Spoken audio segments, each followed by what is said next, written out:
Stand by to launch FanStream Sports. 3, 2, 1. Let's start. Hello, sports fans. Welcome to FanStream Sports. Nothing but pure sports. This is the JP Show. JP, it is so good to hear you back on the air. Stand by. Now, here's JP. All right, welcome into a Tuesday edition of the JP Peterson Show. Man, I'm so excited about today's show because Tim Ham he's with us. He's alive. He's here. Alive. IndyCar Tim, what's up? How are we other than Mavs fans here in Dallas? Everybody's great. The home of the runner-up Dallas Mavs. Always the bridesmaids, never the brides. And I'm okay with that. Did they even deserve to be in the finals? My God. Well, look, here's the deal. We'll get this out of the way right now because we don't talk a lot of Dallas sports on the JP Peterson Show. No. Here's the situation with Dallas basketball right now. Luka's not that great. He's fat. I'm throwing this out there. Luka, I hate to fat shame the man, but he's always out of shape. He's been out of shape his entire career. That's a given.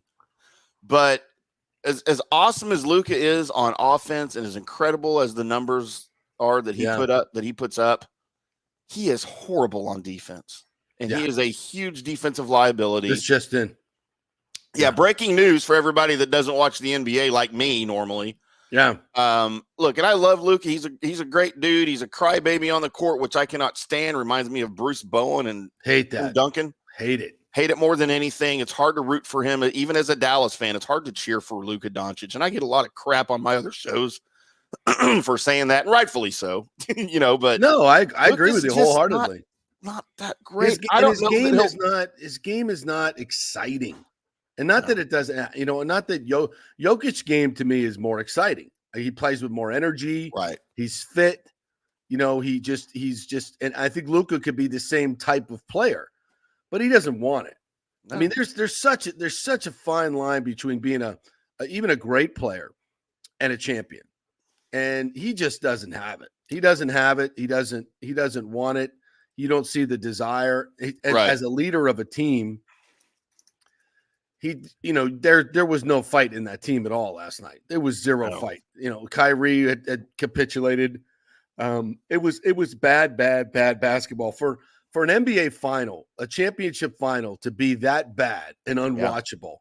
Yeah. It's bad for the sport. And most of the games were in the series, right? I mean, even the game the game 4, the game the Mavs won by 38 points. That wasn't exciting. No, none of the games were exciting. I don't think not a single game was dramatic, was it? Not coming down to the end. There was no drama in the last 5 minutes of any fourth quarter. Worst final series I can ever remember. Worst final series. It felt like I was watching like midweek, regular season basketball. Right. And not only just the teams and the games. And I don't want to I want to talk a little bit about Boston a little bit later on, but it just the announce crew. It never felt big. No, I mean, and that's not about Doris Burke, but JJ Redick and Doris Burke. I mean, that's a terrible combination. What are we doing here? I love Doris Burke. I think she's great. She's great. Not a fan of JJ Redick so much. Yeah. I like him in a studio setting. Not sure I like him courtside though. No. It added no juice to the game. No. When Mark Jackson and Van Gundy are doing the game and they're arguing back and forth and guys that have, I hate to say it, but been in the fire there in the finals, that been there and done that.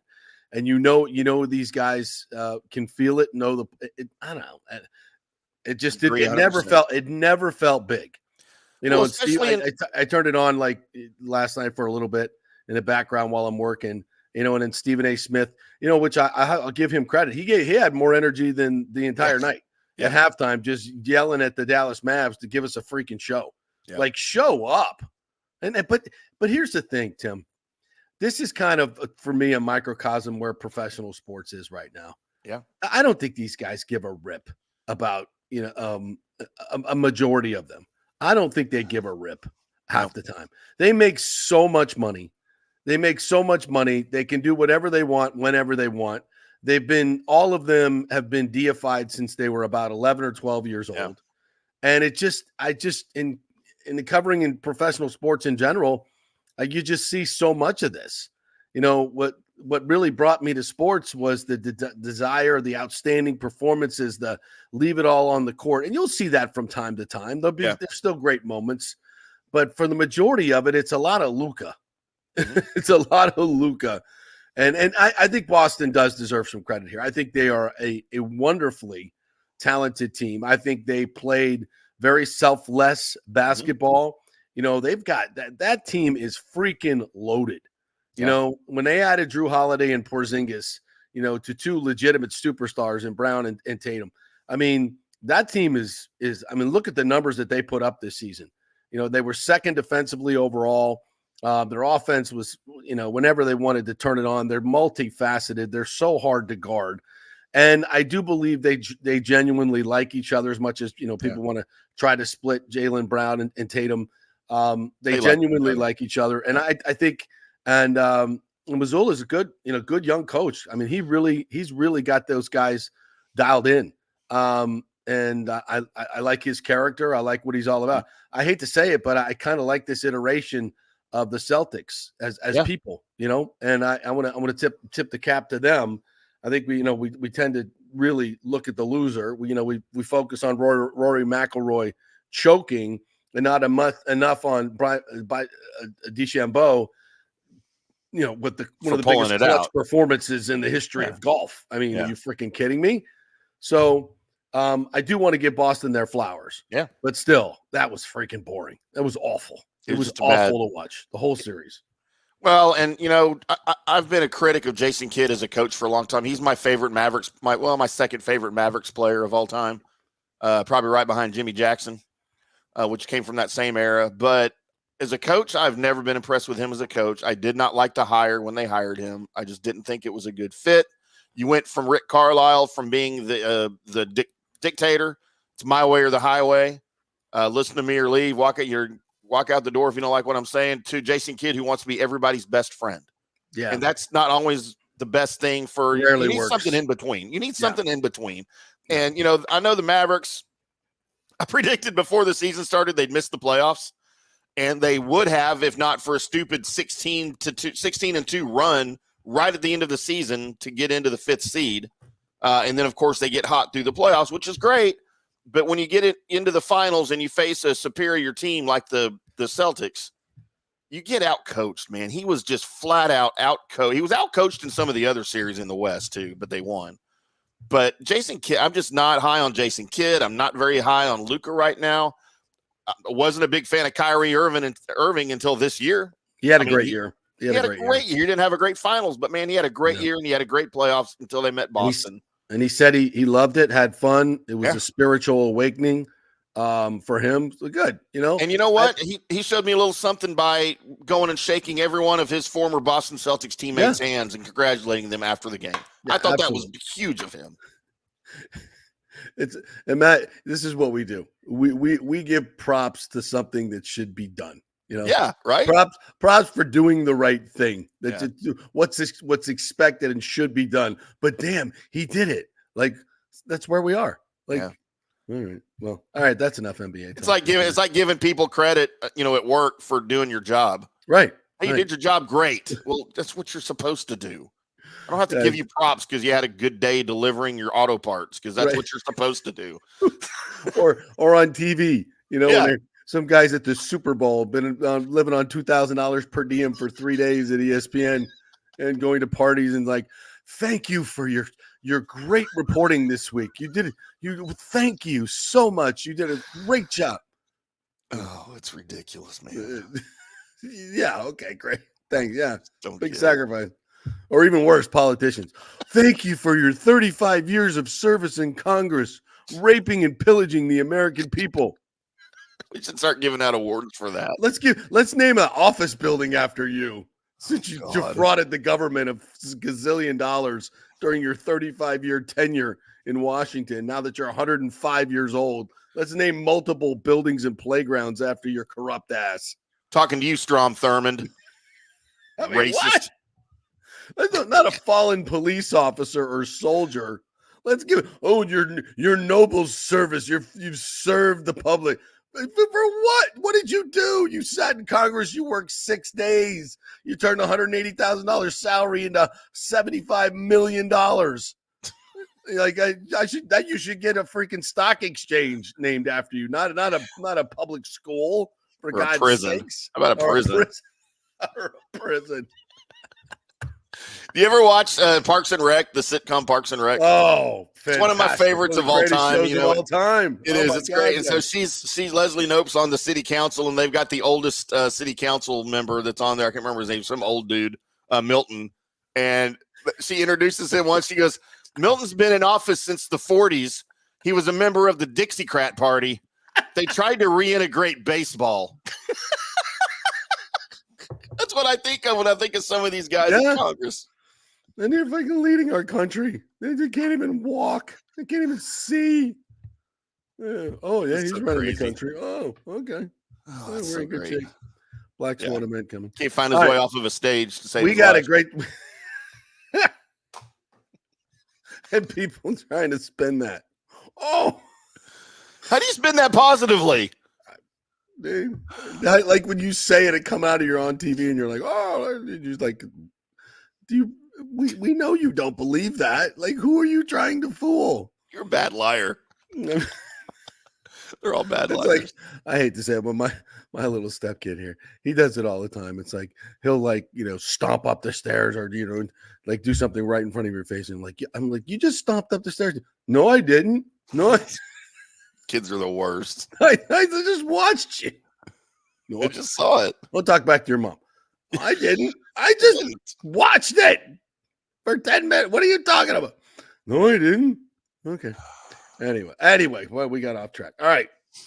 Great show today. We got Michael Kelly coming on at 11:30, USF athletic director, who has just hit home run after home run, grand slam after grand slam in his recent hires. Recently hired the new baseball coach, so that pun works. And we will chat with him at 11:30. We'll talk about all the NIL stuff coming up, realignment, USF squarely in the target of the ACC, no question about that. A lot of scuttlebutt out there about that, so we'll ask him about that. It has been a record-setting year for USF athletics. So what do they do to keep the momentum going? The stadium. So much to go over with Michael Kelly. Really glad he's going to join us at 11:30. Also, an old colleague of mine, Mike Bell from 92.9 The Game in Atlanta. He'll join us at 10:30. He has been a very vocal critic of the way the Falcons have handled their quarterback position in this offseason. I agree with him as far as the selection of Michael Penix, bringing in Kirk Cousins. There are a lot of options that this team could have gone, the Falcons, but they went the way they did. So we'll talk to him and how the reaction in Atlanta has been. And can they challenge the Buccaneers for the NFC South title? So, and we'll also talk to him about, he's a big Braves fan, goes to a lot of the Braves games, and we'll talk to him about the Braves versus the Rays. Like, what if the Braves were once a very lower spending team when they were at Turner Field. They were in the low 100s. This year, they're spending $260 million on payroll. What has been the difference? Well, building a stadium where their fans are has been the difference, and having an ownership that is willing to put the money in. So we'll talk to him about what the Braves did right. Yeah. Just read a really funny comment, JP. What's that? From Rick. JP, and you wonder why your Twitter was suspended. I haven't posted one political thing ever. And did I say anything that wasn't true? Oh, it doesn't matter if it's true. All right. Did I say know this? I thought there was free speech on Twitter now. And I'm not supposed to be, so right? well behaved. I was told I don't know to tweet anything about Stu anymore. I've been so well behaved. What are we doing, Elon? Come on, Elon. Come on, Elon. What are we doing here? Free JP. Hashtag free JP. And they don't even tell you what you did or show you what are you talking about? In December of 2021, you put what? Yeah. What? 3 years ago. What are you talking about? So anyway, idiots. We need to make our own social media platform. Yeah, we do. All right. Idiots. We'll call it I. Yeah. I.com. I.com. Well, hey, the Seminoles finally got a big win. Huge win. They did. Unfortunately, I'm talking about the tribe and not the school. Yep. the Seminoles Gaming won. Did not win, but the Supreme Court refused to hear a challenge to their monopoly in gaming in the state of Florida. And so now everything goes forward with the Hard Rock app, which was set free a few months ago. Love that. And now they can do all types of different gaming stuff. They could build a baseball stadium and put a sports book in it. God, how great would that be? Oh, that would be awesome. That would be awesome. Don't do it. Don't make the mistake. But this frees them up to do a lot. Now, people I know are going bananas about this, and there's a lot to be unpacked about it. And I have some concerns and some excitement about it. I mean, there's obviously going to be more gaming. They can do online gaming now. So whatever we can, I'm guessing that's in stadium betting we could do on our apps with any of the stadiums. I'm guessing, I don't know if they could actually put sports books in the current stadiums. I don't know if that's going to be allowed because I think it has to be on tribal land. The servers have to be, but at least the servers have to. So I'm not exactly clear if that can be done. I'm going to try to do some research and find out about that today. I'm hoping to get someone on from the Seminole tribe tomorrow to maybe answer some of these questions.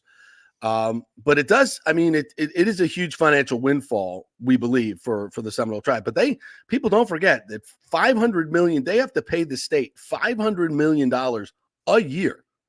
I mean, that's a win for the state. Now, is that going to make my property taxes go down? Doubtful. Is that going to make any of the state taxes? We don't have a state income tax, but the state taxes us in a lot of different ways, and tolls being one of them. My God, they don't build a road anymore that's not tolled, which right. I don't get. Like, aren't we paying for the building of the roads and then we're paying again? Whatever. Got that here in North Dallas too. Yeah, it's like every time we build a new road, it's like, oh wow, here's another. Well, and the original purpose of the toll road was to pay for the road, and then they pulled the toll booths out. That doesn't. I remember that the last time that happened here in Dallas was old I-30, the old Dallas-Fort Worth Turnpike between Dallas and Fort Worth.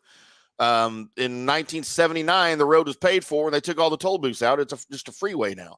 Yeah, but they don't do that anymore because they're all privately owned. All these toll roads are privately owned, and but the government is paying for the building of the roads. Yeah, well, at least a large portion of it. It's a sweet deal, isn't it? Overpaying, I might add. Yeah. Yeah. So anyway, so what does this mean for us as gamers? Well, I think we're going to get more options, obviously. Now, there is a downside to this, and we talk about this all the time. Monopolies are not good for the consumer. Monopolies in general are not good for the consumer. So in other states where you have free competition and you can odds shop, right? As you would shop in different books in Vegas, every book has different odds.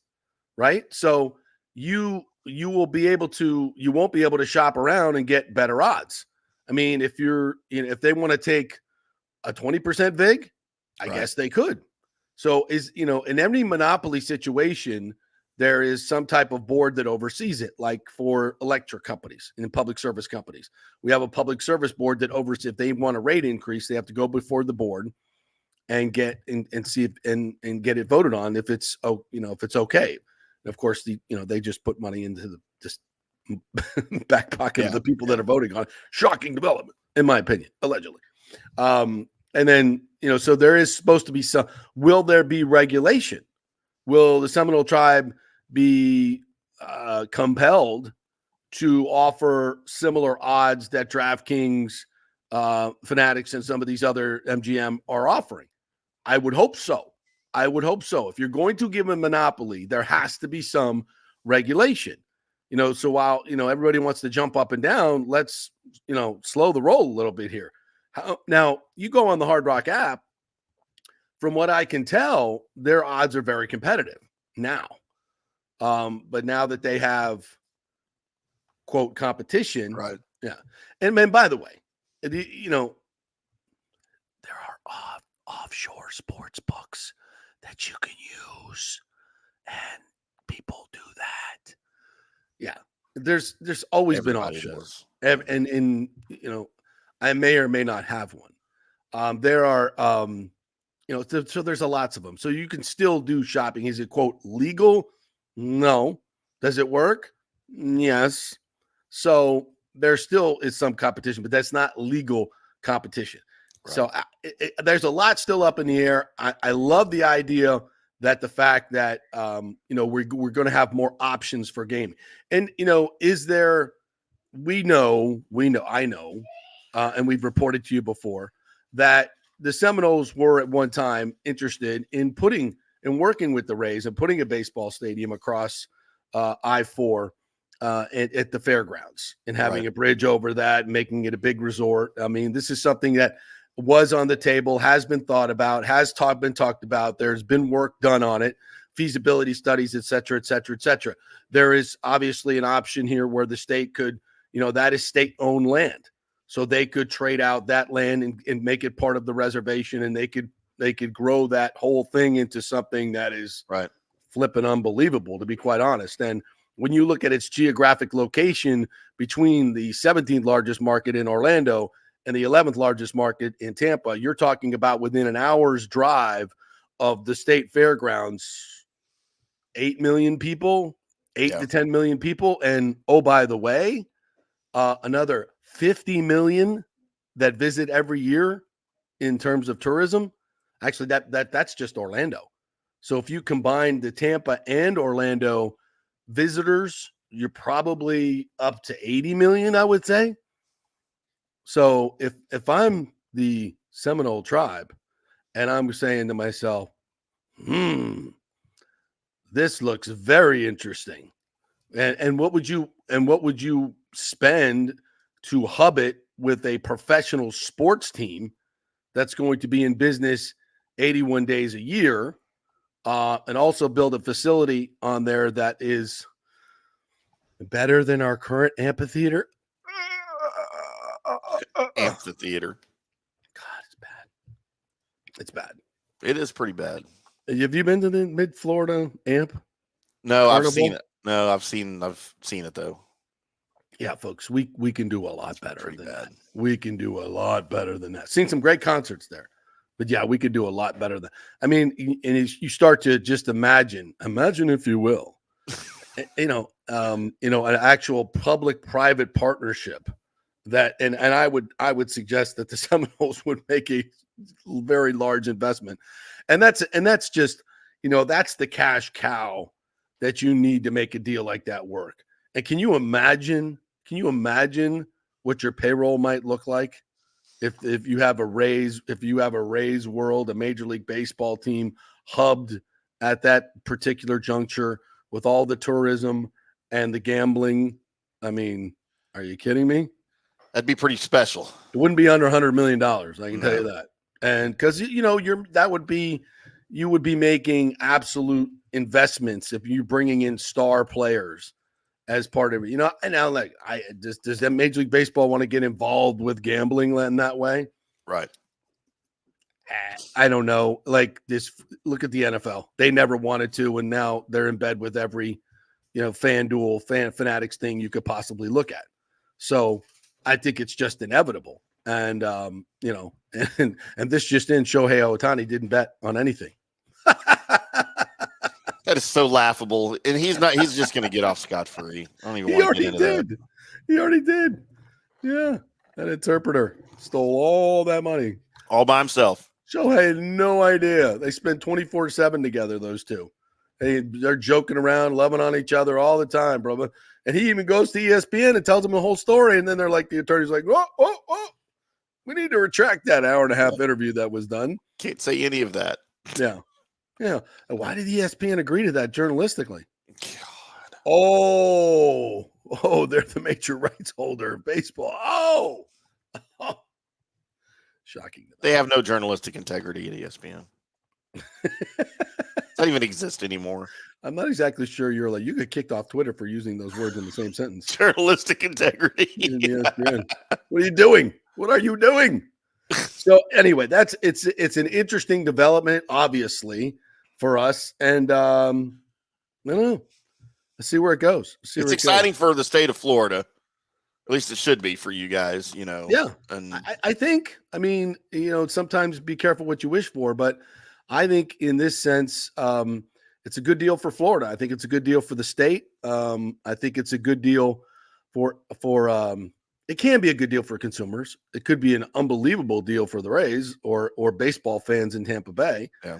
If they could buy the franchise and build that whole thing, I think that would be and like does anyone on anywhere want to argue that point? That what would be better for the Rays franchise, for Major League Baseball to get force some type of sale and get local Hard Rock Seminole Indian ownership of the team, right? Yeah. Or a local group who will partner with the Seminole if they don't want to be directly connected for quote gambling reasons. Another ownership group to build it in that central area with all that money that would be available and the gambling, revenue that could help build that entire area and make a destination spot. I mean, as opposed to what they're doing now. Come on. Who could argue that? Better for baseball, better for the fans, better for the franchise, better for the people of this area and Orlando. I mean, it's more revenue for the league, everything. It's a home run in every, you put up pros and cons against the St. Pete deal. It's not even close. Right. But of course, why would we do it the right way? Why would we do it the right way? Why? Why set a new precedent? Let's do what Miami did. Why learn from history? This looks good. Build stadium. Okay. It's not my money. As Rick likes to say, JP, stop making sense. With all this responsible fiscal talk, you will never become a senator. No, but that's how you get elected, is you say all that stuff, and then you forget about it when you're elected. Yeah. All right. Lots of other stuff I wanted to get to. We got Oilers and Panthers tonight. God, can we please get a competitive game? Some drama in that one. We had a little bit of drama at the end of game 3, I guess. But other than that, that's been a snooze fest as well. 8-1 in game 4. Yes. I mean, as an Edmonton fan, that would excited me. I've been watching more of the Stanley Cup Finals than I did of the NBA Finals. We had a Dallas team in the NBA. There's been no drama in that either. No, I know. It's awful. I just like watching hockey more than I like watching basketball. Yeah. Jack Caglianone from Plant High School and the University of Florida ties their home run record of Matt Laporta yesterday in a big home run to win that game at the College World Series. So they stay alive.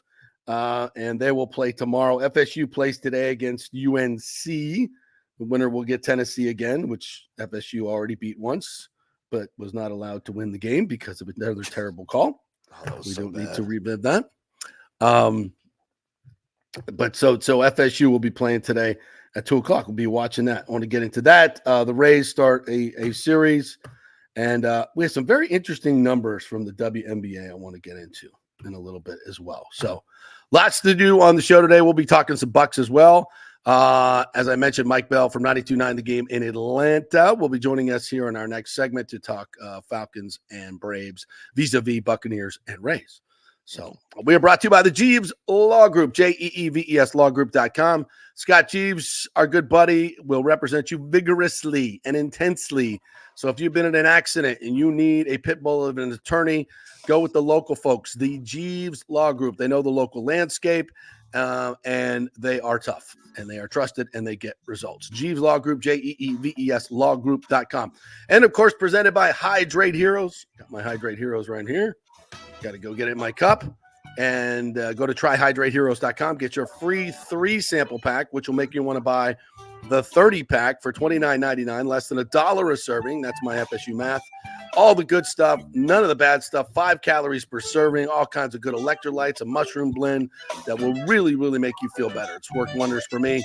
Hope it will for you as well. Tryhydrateheroes.com. 15% of sales going to our military family charities. Back in 3 with Mike Bell. Stay with us. As the great Titus O'Neil said on this very show, Mother's Day's been kicking our ass for years. It's time to celebrate Father's Day, and where better than the Gold and Diamond Source. The Gold and Diamond Source has the largest selection of men's jewelry, from classic watches to cufflinks to rings. There's something for every dad to enjoy. Yeah, we like shiny stuff too. Their staff is happy to help and guide you through the selection process, ensuring you find a gift that he will love without all the sales pressure and intimidation. That's the great part about the Golden Diamond Source. Terrific staff. And remember, every piece does not lose its value. You can always trade up in the future. So shop the largest selection of jewelry under one roof, like shopping at 10 different jewelry stores. And right now they're offering 5 years interest-free financing, which means you can get a $5,000 piece and only pay $83 a month. Come on, Dad's worth it. This Father's Day, give Dad a gift that he will cherish forever. The Gold and Diamond Source, because dads deserve it. 3800 Olmerton Road, always online at thegoldendiamondsource.com. As we head into summer and hurricane season, you must make sure that your home is fully insured. Over 40% of people in Florida are not fully insured because property rates have gone up lately. Your home is worth more, so it needs to be insured. Call the great folks at Italiano Insurance, 813-877-7799 to make sure you're fully insured. And also, you might just save some money. There are new companies coming into the state all the time. In fact, we just shopped our homeowners insurance, and I'm telling you, folks, we saved over $550 because Charity, the great customer service at Italiano Insurance, did all the work and found us a better company and a cheaper company. She'll do the same for you. 813-877-7799. Do something about these high rates. Shop them around. Could save you lots of money. It's Italiano Insurance. Been doing business here locally for over 60 years. 813-877-7799. Tell them JP sent you. JP here for the Geddes Gordon Real Estate Group and our good friend Jane Geddes. Folks, simply put, there is nobody like Jane. Jane is a former LPGA two-time major championship winner. She was also vice president of talent relations at WWE. She also has a law degree from Stetson. So if Jane can drain a 10-footer to win the U.S. Open and stare down Hulk Hogan in the boardroom, you want Jane on your real estate team to not only negotiate the best deal, but find you the perfect home or investment property. And when you work with the Geddes Gordon Group, you become part of the real estate family and get concierge services that include expertly staging, marketing, and preparing your home for sale. Advice on golf properties. Hey, you might even get some golf tips. Many of their clients become friends long after the sale or purchase is completed. It's all part of the deal. So if you're looking for that perfect home or investment property or try to get top dollar for your home, go with Jane Geddes and the Geddes Gordon Group, because there's nobody like Jane. Call 813-485-6808 or go to geddesgordon.kw.com. That's GEDDES Gordon.kw.com or call 813-485-6808. JP here for TryHydrateHeroes.com. That's our new website where you can get a free 3-pack of the great Hydrate Heroes Electrolyte Hydration Drink, all for free. Just go to TryHydrateHeroes.com. We'll send you a 3-pack. While you're there, go ahead and buy the 30-pack for just $29.99. Special going on, less than $1 a serving. For all the good stuff, none of the bad stuff. Folks, a lot of these hydration drinks have tons of sugar, tons of calories. Hydrate Heroes, just 5 calories, and they have all the electrolytes in there, plus other stuff that's going to benefit you. A mushroom blend that will help with inflammation. So much other good stuff in there, none of the bad stuff. It's Hydrate Heroes. Go to TryHydrateHeroes.com and get your free 3-pack. The new Tropical Punch flavor is out, and it is fantastic. They'll send you some.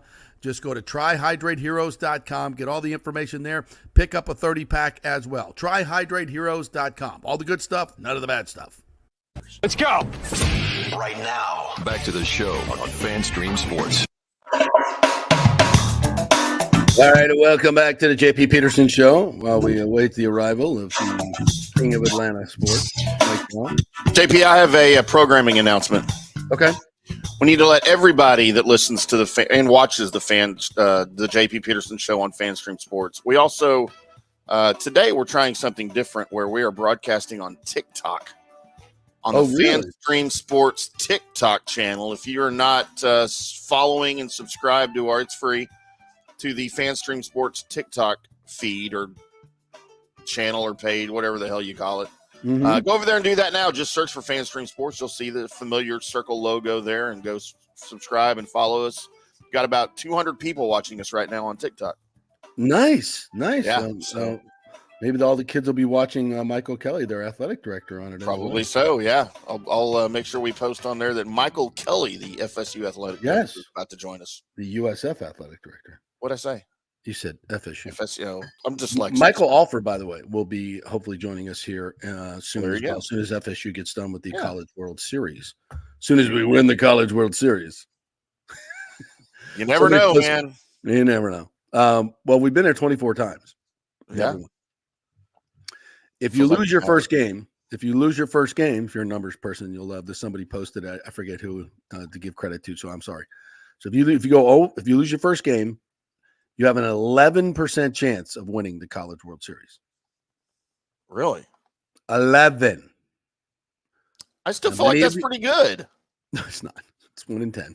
It's not good. It's not good. Well, I mean, you start off as one in how many teams make it? I mean, well, but I guess if you're looking at it that way. But the FSU folks are going, 11. That's what we called the great Mike Martin, who recently passed away. His number was 11. Everybody referred to him as 11 because he would call everybody by their number. So 11, it's like, 11. It's written in the stars. There you go. I'd much rather have the win in the first game and have a 80% chance of winning. That seems like a little better better number that is, but I'd rather take that than 11. Yeah, who were 80? Yeah, you never know. You never know. So they got North Carolina today in the battle of ACC defectors. Who can get out of the conference quick enough? It's like, first of all, we've done all the dirty work, North Carolina. You're like, we're going to ride our coattails out of the ACC.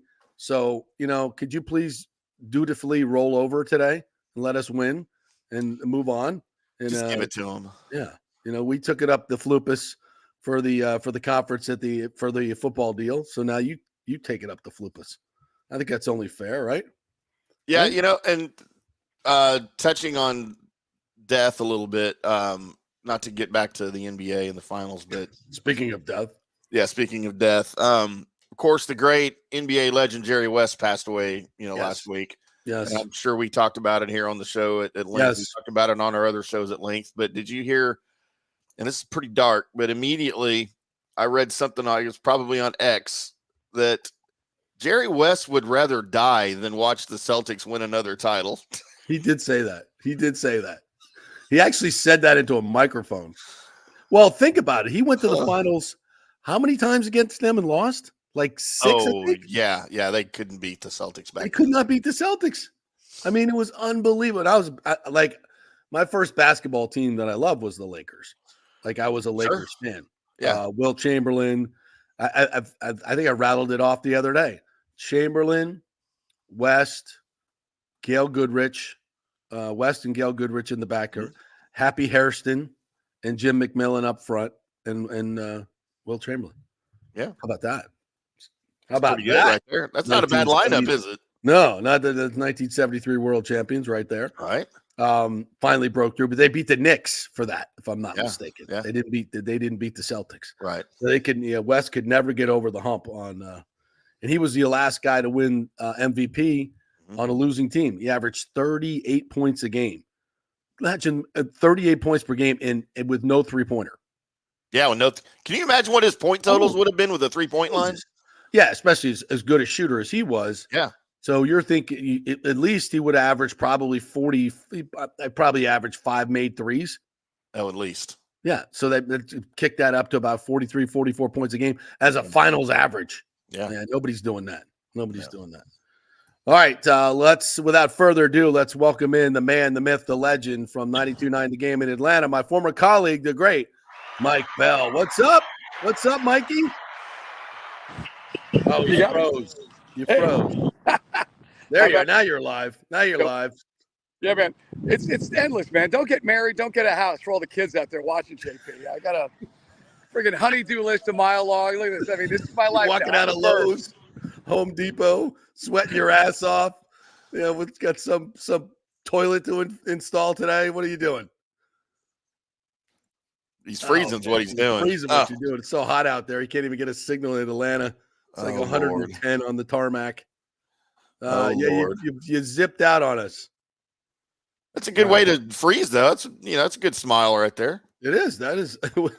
We had a freeze earlier in the week that was not good. Let's see. There we go. See if we can bring him back in. We got audio. I hear something in the background. I hear him flushing a toilet in the background. No. All right. I'll tell him to get to a better spot and call back later. He'll jump back in. Oh, there he is. There we go. The tap dancing music is on now. All right, let's try again. Let's try. All right, there you go. Where are you now? Say hi. What are you? Former basketball coach at Hampton, and nice. Point guard too. And the only place I've good Wi-Fi is in my gym now, so I'm going to now annoy the entire gym by talking. Excellent. Right. Now you can talk crap about the Falcons right there at the gym. Hey, I know you. Let's inspire crowd interaction. Let's go. They want to jump in. Yeah, what the hell we doing taking Michael Penix? Whose idiot ass idea was that? Are we Team Cousins or Team Penix? Well, let me tell you something.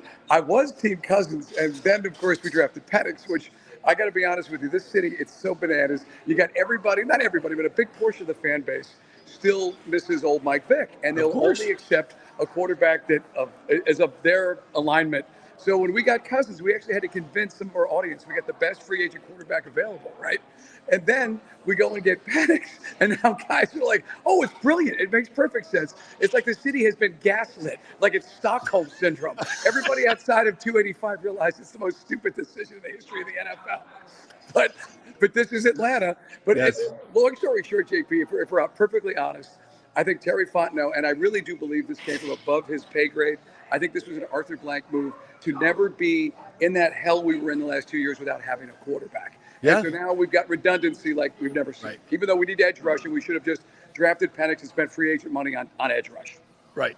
That would have been fine. I mean, there's a lot of different ways you could have gone, except the way you went, and now you still have no pass rusher. By the way, Tristan Wirth says thank you. Did not want to see Dallas Turner for the next 10 years. So he was very much, and Baker Mayfield also sends his salutations. Thank you for not drafting a pass rusher. So they're very happy. Right. Now, look, here's the thing. We got a guy in Raheem Morris that I know it was kind of to outside Atlanta, like kind of a strange hire, almost like a retread. I'm glad we didn't go down the Belichick road. I don't think the second act, I don't think that third act actually would have worked, JP. No.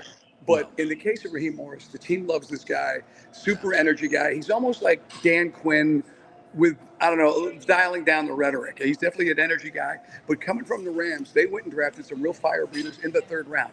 We think we've drafted some fire breathers in the third round. But I can't lie to you. It's all on. We're hoping that the second year, third year guys come together. Right now, we don't have edge rush. We don't have pass rush. Nothing proven. No, obviously, Ra was a head coach here in Tampa. I got to know him really, really well. Right. Love him. Absolutely love him. I'm glad he got another shot. I wish it wasn't in Atlanta because, the whole rivalry thing. But love him. I think he's going to do a great job. I was hoping you'd hire Belichick. That would have been a 7-9 forever. 7-10, I guess now. Forever. Until he got the record and just blah. Nobody debates his legacy, but it's just the personnel decisions. Look, the last 5 years, that's on his record. You can't take it away. Not to mention his coaching tree, if you take away Saban, which is, of course, college, Belichick's coaching tree is a stump. So it's just grinded nothing we wanted a piece of, right?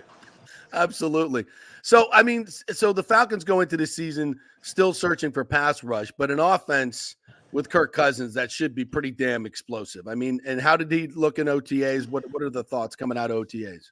Different type of receivers. Now, I got to be honest, when we paid for Darnell Mooney, I was like, who? But the dude is a 4.3 burner from Chicago. He had a great 1,000-yard season. He kind of fell off the grid, little health issues. But if he can be healthy, we've got speed. Obviously, in Drake London, we've got a guy that can go up and catch anything. And Drake London's an intense guy. I think he's feeling the fact he was an offensive rookie of the year. He hasn't had a 1,000-yard season. But when you have two stiffs like Marcus Mariota, Agent Zero, and now Desmond Ridder, he's lucky that the ball even got in his area code. Yeah. The other thing, JP, is Kyle Pitts. Now, it's tough because it didn't make sense to draft him at 4, 3 years ago. He gets hurt. He's not the same guy. Last year, he was never 100%. This year, he looks like a different dude. So it's almost like getting a free agent. And if Zach Robinson, who comes over, was the quarterback coach for the Rams, now ROC, if he uses him the way he should be used, like a Tony Gonzalez, forget using him as a blocker, okay? That's not his forte. Right. Just get him out there, create the mismatches with some safeties or corners, and let's go to work. And then Bijan Robinson. I mean, we got two great running backs. Tyler Algier, the 1,000-yard rusher. He's a beast. So here's the deal. If you look at where we are on both sides of the ball, a perfect season for us could be like the 2016 year where the offense was scoring up north of 28 points. You get the other team playing catch up, and that makes your pass rush better. So that would be my plan. If there was a perfect way for this season to unfold, that's it. So Mike Bell, 92.9 The Game in Atlanta. You guys are the standard in the number one station there. So you got to tell me, what was the morning after like when they drafted Penix? The entire NFL hierarchy, everybody that has a freaking podcast like me is like, you morons, you idiots. What was that like that morning? Well, again, like I said, being Atlanta, the most unique sports talk market in America because of the demographics, people were like, it's brilliant. It's great. I like this. And I'm literally going, I literally felt like I was in an episode of The Twilight Zone. Like, that's why we joked around, like Stockholm Syndrome. We had the general manager on. I go, why didn't you just draft Penix and go spend the money on edge rusher? Or hell, just split the difference on backup. You go get Justin Fields, and then you've got a decent backup. But don't spend the money on Cousins, and then you'll make the fan base happy because we literally had some guys wanted Fields over Cousins. That's how twisted things get sometimes in this town. So, but I'm with you. It's hard to wrap your head around. Now, a few months later, we do know this. We'll never be as bad as we were the last 2 years. But in doing it the way we did we maximize the roster for a run the next 2 or 3 years? No, we didn't. No. You know, but the thing is, but if they didn't believe in Jared Verse or Dallas Turner, or Leatu from UCLA, which maybe they didn't, I don't know. My feeling was spend the money on edge rushers. Spend the money on edge rushers. Go get one. Yeah. And if you don't get Kirk Cousins, okay, so people know you're in the market for a quarterback. Nobody had Penix at 8. The only team you maybe had to leapfrog was the Giants, but they apparently were never interested in Penix. Yeah. So you could have standed pat and gotten your guy. Right. No, I agree with you 100%. That's the Cousins thing, isolated, Penix isolated. They all make sense. But together, what they did was the absolute minimum you could have done with all the salary cap and draft capital available. And here in Tampa Bay, we couldn't be happier. All right. The other thing I want to hit you with is, I went and looked it up during the series as I watched the Braves pummel the Rays for the most part. And I'm watching that beautiful park and the Battery and everything and remembering how the whole thing came together.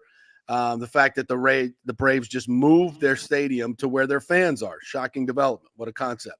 Right. And then everything they built around it.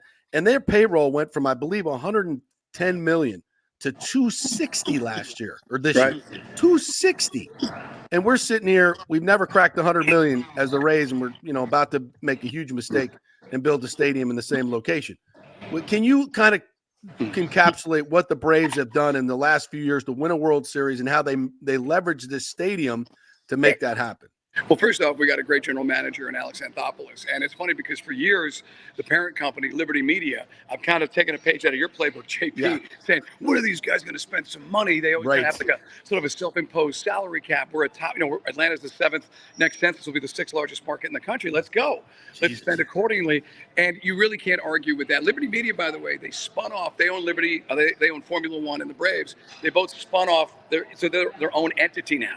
And I got shares in it. It's a good stock to have. Okay. But the Braves have their own thing. The only thing now, JP, is more philosophical when it comes to the general manager. He does not like to overspend for pitching. So we got Max Fried. He's going to probably walk at the end of the year because they'll never give him a $200 million contract. We'll give Chris Sale a nice piece. We'll give Charlie Morton $20 million, every year. And this is probably short term. Right. But he's never been into like doing that Yankees type 10-year deal. Yeah, I think that's smart. Smart. But the thing is now he's locked in all the position players. We bet on the come with Spencer Strider, another Tommy John. Don't know what he's going to be, but you've locked up basically your 1 through 8. Problem now is you lose Acuna for the second time in 4 years. Michael Harris just went down with a hamstring. That could be minimum 4 to 6 weeks. So last World Series 2021. It was amazing. He went and got Soler from Kansas City. Nobody could pick out Soler in a police lineup. Rosario from Cleveland, Jock Peterson we picked up, and it was almost like Moneyball. And so they cumulatively, and Duvall came back, and they picked up the stats, and they made that amazing run. This year we need help with the bullpen. Got to get another starter.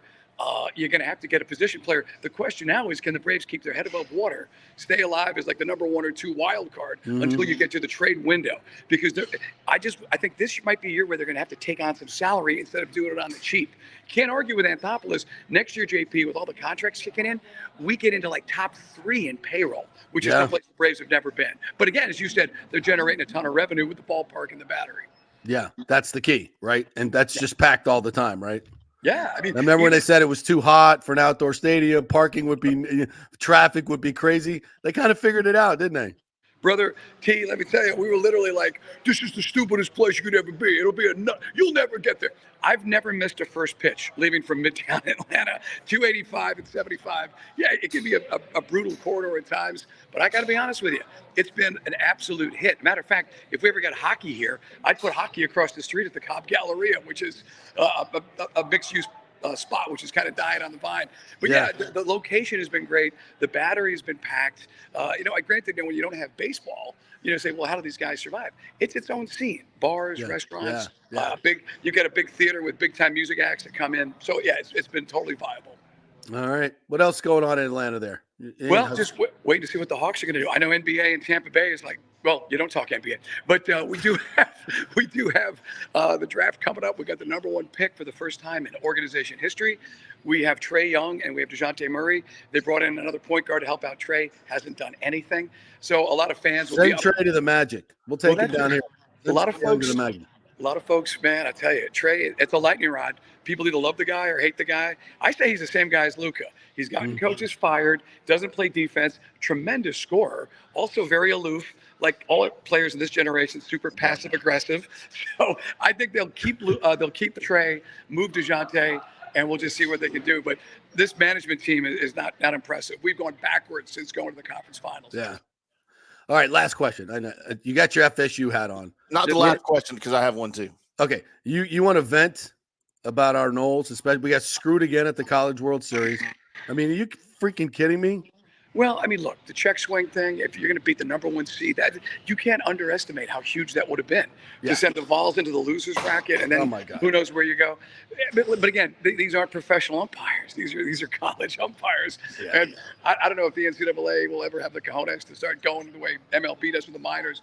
Look, I know I sound like a wackadoodle. I'm all for robot umps at all levels. We got the technology. At this point, yes. At this point, yes. I'm with you. Get it right. But no, man, by the way, while we're talking Knowles, there's about 15 to 20,000 boosters here in Atlanta, and some of them want to disavow me because I'm not sold on DJU at quarterback going up against Tex Haynes King in Ireland. I'm going over to Dublin for the game there, but I'm a little nervous, JP, about turning over nearly 2/3 of the roster this offseason. In Norvell, I believe. Right. I think he's gonna. I have ultimate trust in that dude, and he has done. He's done wonders there. So if anybody can put it all together, it's him. But first game of the season, new quarterback news. Yeah, it's hard. It's hard. I get it, but we'll see. I'll see you in Dublin though. Right, man. We'll be over there. We got good old line. Looks like we got some good pieces in the secondary. Yeah, always more speed. I mean, we're going to find out if this is a truly sustainable business model, right? But I mean, I think Kevin and Lane Kiffin are kind of going down that same road with all the transfers. I like it so far. Go ahead, Tim. Mike, you mentioned earlier bringing a hockey team back to Atlanta. Is there actual talk in the city of bringing a third NHL franchise to Atlanta now? Now, again, the first time it was Tom Cousins, the real estate mogul, and he got killed in the recession in 79 and 80. So that one, it was what it was. That's how we lost the team to Calgary. Sure. The second time we lost the team was gross negligence and incompetence. It was a bunch of jock sniffers called Atlanta Spirit LLC, the most litigious ownership group. These guys literally were it was like a circular firing squad. They're all suing each other. That's why the NHL never stepped in like they did in Phoenix to say, let's maybe put something together here. Yeah. They wanted no part of it. So basically, guys who couldn't tell a blue line from a clothesline. Now we've got 2 different groups. There's one it's a big automotive group. I don't know if he's got, because the let's be honest, the expansion fee is going to be like close to $1 billion. You know, it's Yeah. But there's a venue in South Forsyth, which is a bit of a schlep for people in Midtown, but suburbanites don't want to come downtown to watch hockey. That's just Right. the kind of thing. Yeah. The Braves have shown you. Got to be up north. You got to take the game to the fans. Look, I always thought with the Thrashers, they should have been LA Kings and embrace the African American community, make it look like the Flyers, just goon it up early until you can put the skill position players in and get the whole city involved. Yeah. But that ship has sailed. So it'll be suburbia. And now there's a second group with Anson Carter. He's involved with the ownership group who owns the Gladiators, which is a minor league team. Yeah. So there's two. It's Houston, I think, or us for the next expansion now that the Phoenix is in Salt Lake. Right. Yeah. Atlanta seems like the right spot. But I hope it's Atlanta, not Houston, because nothing good happens in Houston. That's for damn sure. Bro, we got the demographics. This time it would if it had worked the second time, we had terrible owners. Yeah. Gotcha. Ownership. Most important thing. All right, Mikey. Thanks, buddy, for the time. Always great to see you, my friend. Sorry for the. No, you're good, man. Hope to see you in Dublin. Thanks for 24/7 fitness for the Wi-Fi. Yeah, absolutely. Get a little plug in there. Thanks, plug dude. there. See you. Cheers. Like Bell right there. Good dude. Well, we had some good times in Atlanta. He's funny. I bet you did. I'd like to hear some stories sometime.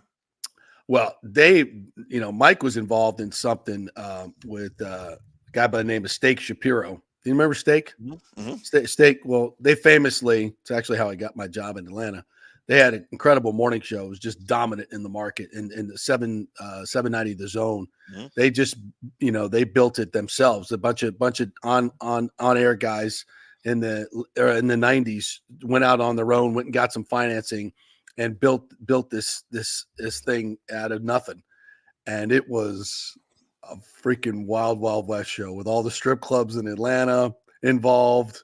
I mean, the players, it was the stories that they tell. I mean, drugs, women, alcohol. Yeah. I mean, it was everything you could think of and more. Like most radio was in the 90s. Yes, it was insane. I was there. It was part of that. And they thought one morning they thought that doing a bit on who was it? Remember the Saints player that was in the wheelchair suffering from Lou Gehrig's disease. Oh, Steve. Steve. Brain fart. You guys know who I'm talking about. Crap. Yeah. Yeah. So they thought that might be funny to make fun of him. So they all got fired. Come on, really? So that's how I got my morning job in Atlanta after they got fired. But they reconstituted. They came back. Yeah, Steve Gleason. Yeah, Steve Gleason.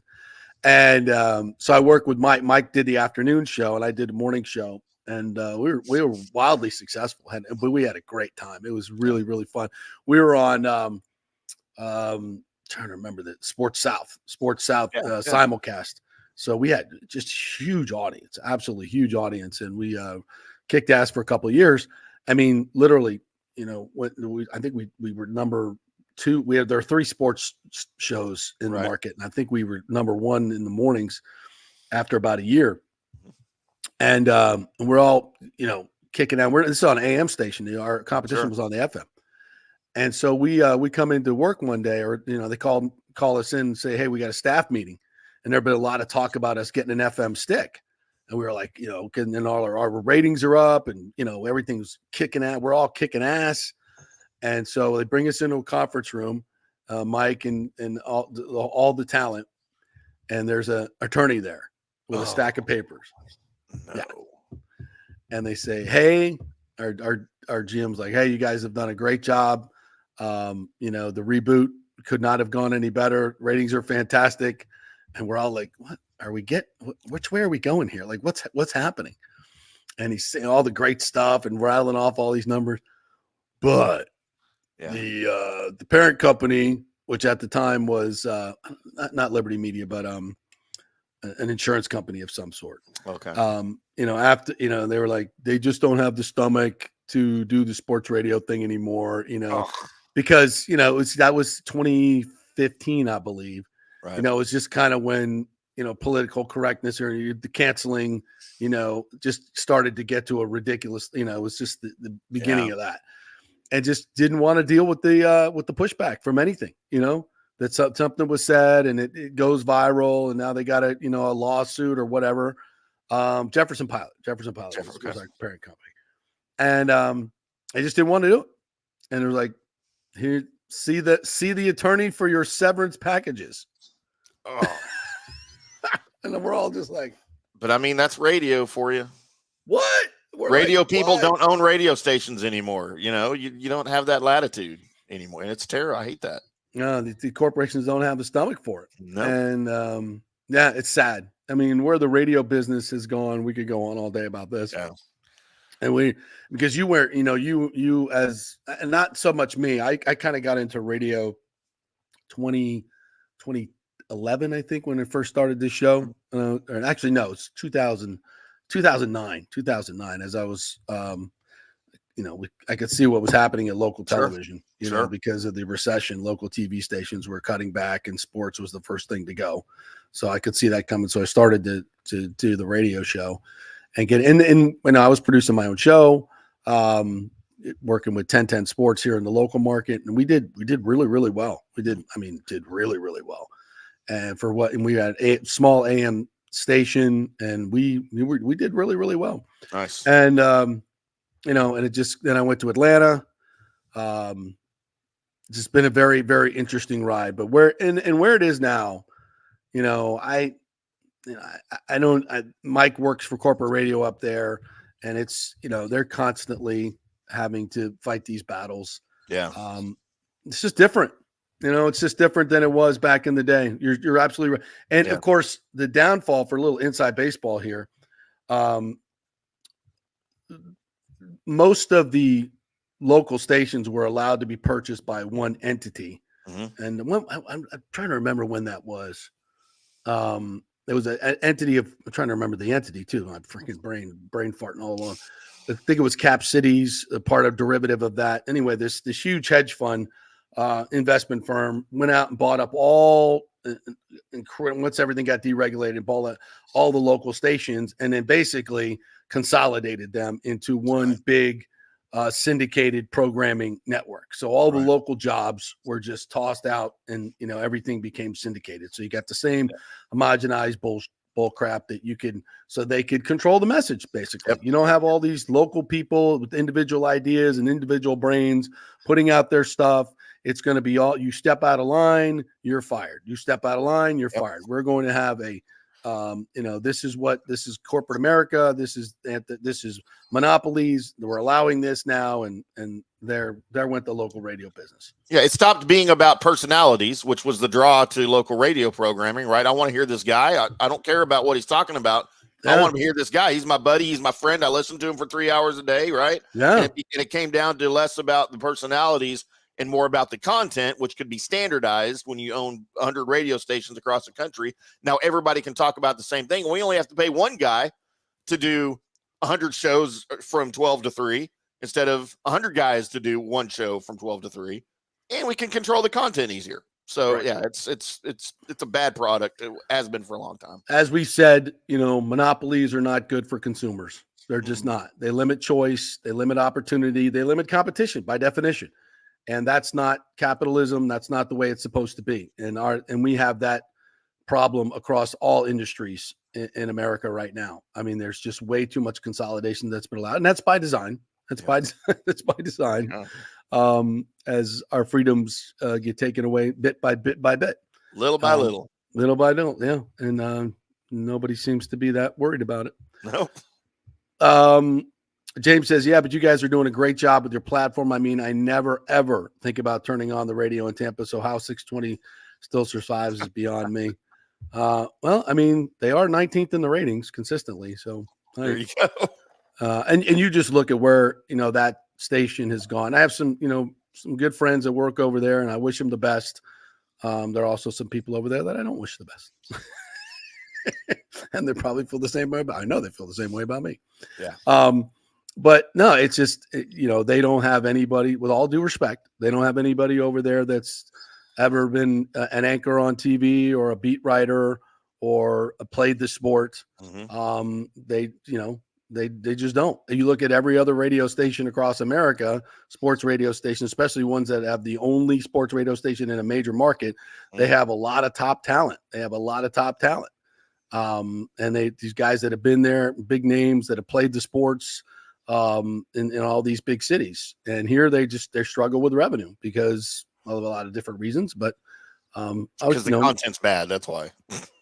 I mean, I'm trying to be nice. I'm trying to be nice. I don't want to be mean anymore. I'm trying to be. They do what they do, and I wish them the best. And like I said, there's some really, really good dudes over there. Mm-hmm. I wish them the best. And they're handcuffed. I'm sure they would like to be able to. Not spend their fault. Yeah. No, it's corporate. It's corporate. They would love to be able to spend. But they had a huge debt service on that station that they have to pay, and the only way to really cut costs is to cut the talent cost. Mm-hmm. And they've consistently done that for a long time. But I wish them the best. I think T-Kraz does a great job. I don't want to mention I don't want to leave anybody out. Love Zach. The very hardworking dudes, man. Aaron's a good guy. Love him. They do what they can. But it's different. It's different. And I'm looking, and they'll take shots at me. I get it. It's no big deal. I can handle it. But I think, the numbers speak for themselves. They speak for themselves. Yeah. And I wish we had more latitude on this platform, to be honest with you, because even though I run my own company and I do this by myself, and I thank all of my advertisers for supporting me, because they get phone calls all the time from people trying to strong arm them. And they've stuck with me. So I really appreciate, that's why I always say support my advertisers, the Geddes Gordon Group, American Mortgage Services, Synovus Bank, Extravaganza Productions. You can flip it over. G's Law Group, Hydrate Heroes, the big sponsor. So please go order Hydrate Heroes at tryhydrateheroes.com. Italiano Insurance has been with me forever. So we really appreciate all those folks. Bay Area Modern Medical Center, Chris Lugo. Thank you so much. So please visit those places and tell them thank you for supporting the show, because without them, we ain't got no show. We ain't got no show. They're the bastions and the supporters of free speech, and we thank them forever. And Extravaganza Productions, if I did not mention them. Love those folks. All right, let's take a break. We got Michael Kelly coming up at 11:30. Take a break and worship our sponsors like we do. Thank you so much for Extravaganza Productions. If you got a meeting coming up, you got a big birthday coming up, and don't worry about the cost, folks. They'll tell you what the cost is. It might be cheaper than you think. You're going to spend money on that event anyway, so you might as well get the professionals to do it right and give you some creative choices. They have done a ridiculous amount of events, special events in the Tampa Bay area for over 30 years. I think they've been in business, and they are the best. Extravaganza Productions, Paul Thomas and Dolly Brown, that group over there, got creative producers that'll make your event sing. Go to extravaganzaproductions.com and get your free creative meeting. Back in 3. Stay with us. You're listening to The Strike. 102.5 WHPT HD2 Sarasota, Tampa, St. Pete. JP here for the Jeeves Law Group and my man Scott Jeeves, who lives right here and has long been a highly respected member of our community. He's a proud sponsor of the Tampa Riverwalk. Jeeves Law Group is also a proud sponsor of our Grand Central District in St. Pete and has neighborhood events throughout the year. He has an office on Central Avenue in St. Pete and one on South Howard in Tampa. You can't get more local than that. So when you need an attorney, you're going to hire some huge firm that advertises all over the state, or the one that supports your favorite sports show. It's the Jeeves Law Group. We're local, we're trusted, and we get results. For personal injury and personal attention, call us for a free case evaluation. That's 8889-JEEVES. That's 8889-JEEVES. All right, this is for all you guys who don't want to go to the gym and do 5,000 crunches. At Bay Area Modern Medical Center, you can get on the new True Body machine where you can reduce fat and tone up your muscle. It's like doing 54,000 crunches in just 15 minutes. Define your body as you see fit. True Body offers personalized muscle stimulation that delivers the equivalent of those 54,000 crunches in just 15 minutes. Just get in touch with them at Bay Area Modern Medical Center, BAMMC.com. Chris Lugo and the team over there will set you up on True Body and get amazing results. Non-invasive with comfortable and little to no pain and zero downtime. You can isolate and target those areas that you want to improve and treat multiple areas simultaneously. It's an amazing machine, so check it out at Bay Area Modern Medical Center, BAMMC.com. JP here for Extravaganza Productions. You know, I've worked with these pros on so many big and small events. They recently did the Kappa Alpha Psi Grand Reunion, the Tampa RV Show Exhibit. They did the Skills Center opening of Tampa Bay. They can do those small events. They do the biggest of events. So if you were thinking about planning a meeting or special event, call the talented staff at Team EPI. They will give you a free creative meeting if you mention the JP Peterson Show. They will provide you with an exceptional experience. Heck, they'll even show you their huge warehouse with great props. Anything you want. They'll do it on time and on budget. You can reach them at their Tampa headquarters at 813-621-4700 or go to extravaganzaproductions.com. Tell them JP sent you. JP here for my good friend Thaddeus Bullard, also known as WWE superstar and global ambassador Titus O'Neil, or as his kids call him, Dad. I'm excited to share that the Bullard Family Foundation is partnering with Tampa Well Activated by Tampa General Hospital and Revealing Truth Ministries to host the celebration of all celebrations for the real superstars in our community, the Dads. Everyone's invited to join us for a free celebration on Father's Day, June 16th at the Mid-Florida Credit Union Amphitheater in Tampa. Doors open at 9:01 a.m. with food, entertainment, games, and lots of surprises and guests in store for the remarkable dads out there making a difference every day. And you know, if Titus is hosting it, it's gonna be big. Bring the whole family and make sure you register early to celebrate with us at the Superstar Dads Celebration. Now, you need tickets for the event. It's free, but you got to get your tickets at bullardfamilyfoundation.org. That's bullardfamilyfoundation.org. Let's go. Right now. Back to the show on FanStream Sports. All right, welcome back to the JP Peterson Show. Michael Kelly, USF Athletic Director, coming up at 11:30. Of course, that last spot was dated from last week.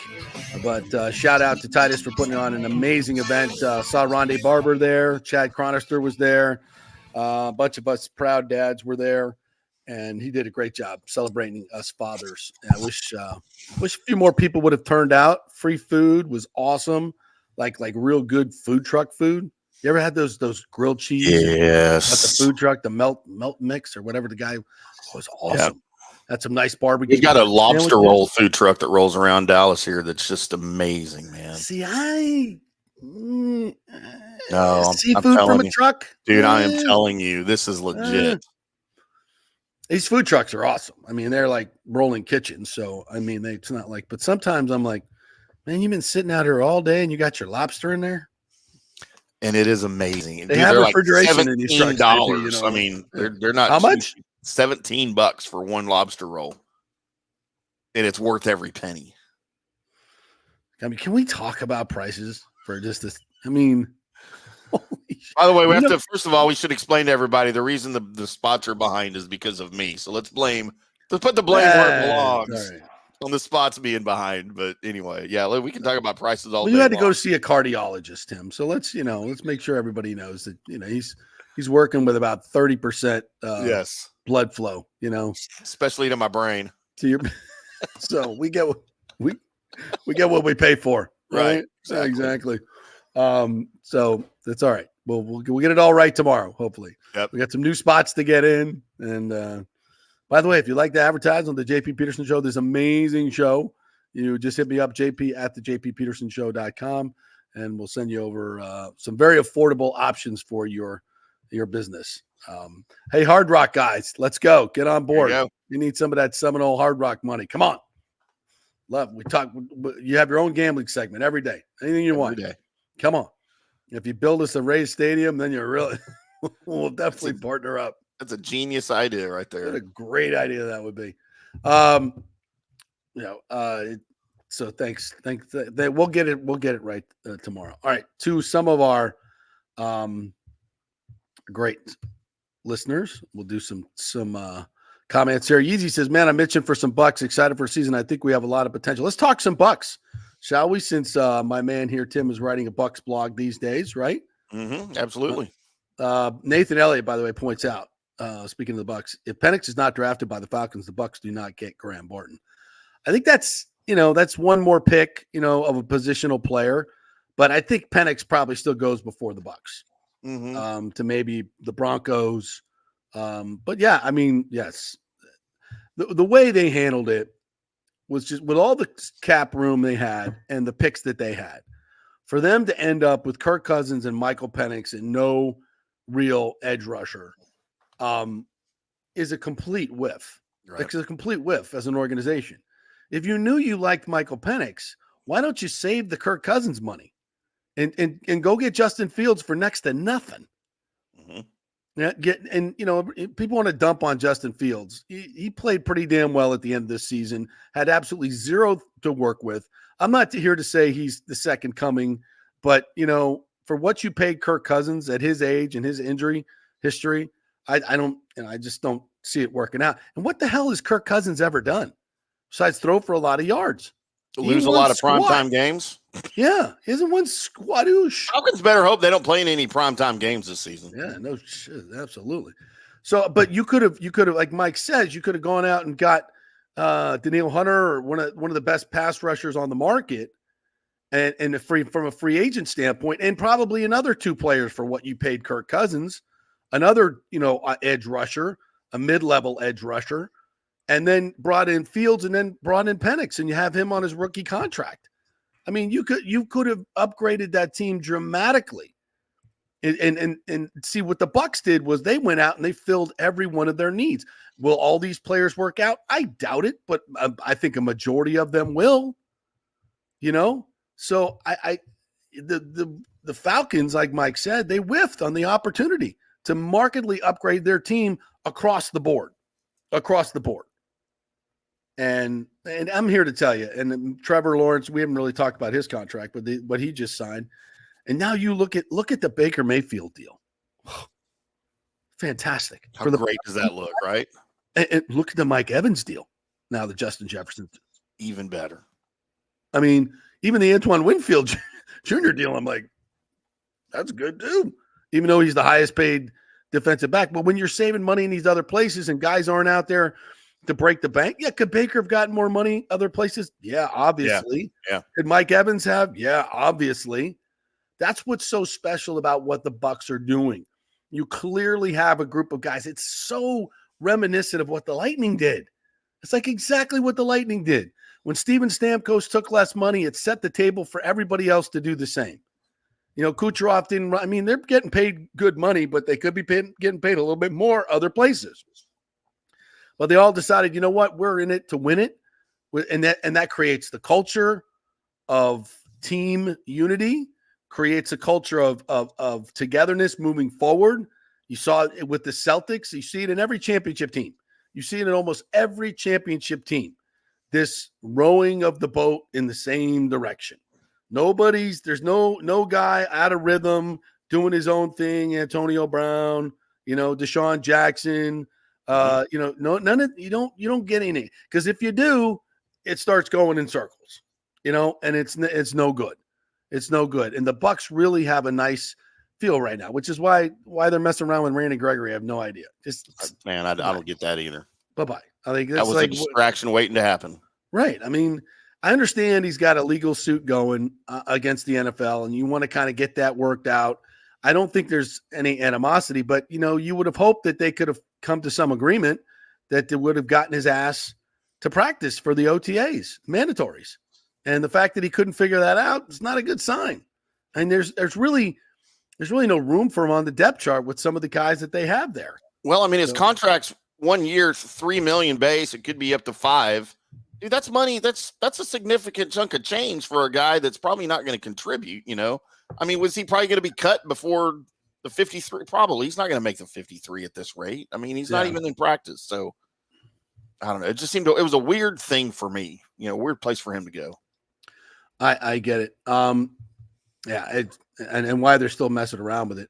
And, and it's taking up air, it's taking up breath, from the media asking about it and, people talking about it. I guess, you got to find something negative to talk about with the Bucs. You want to try to add some balance.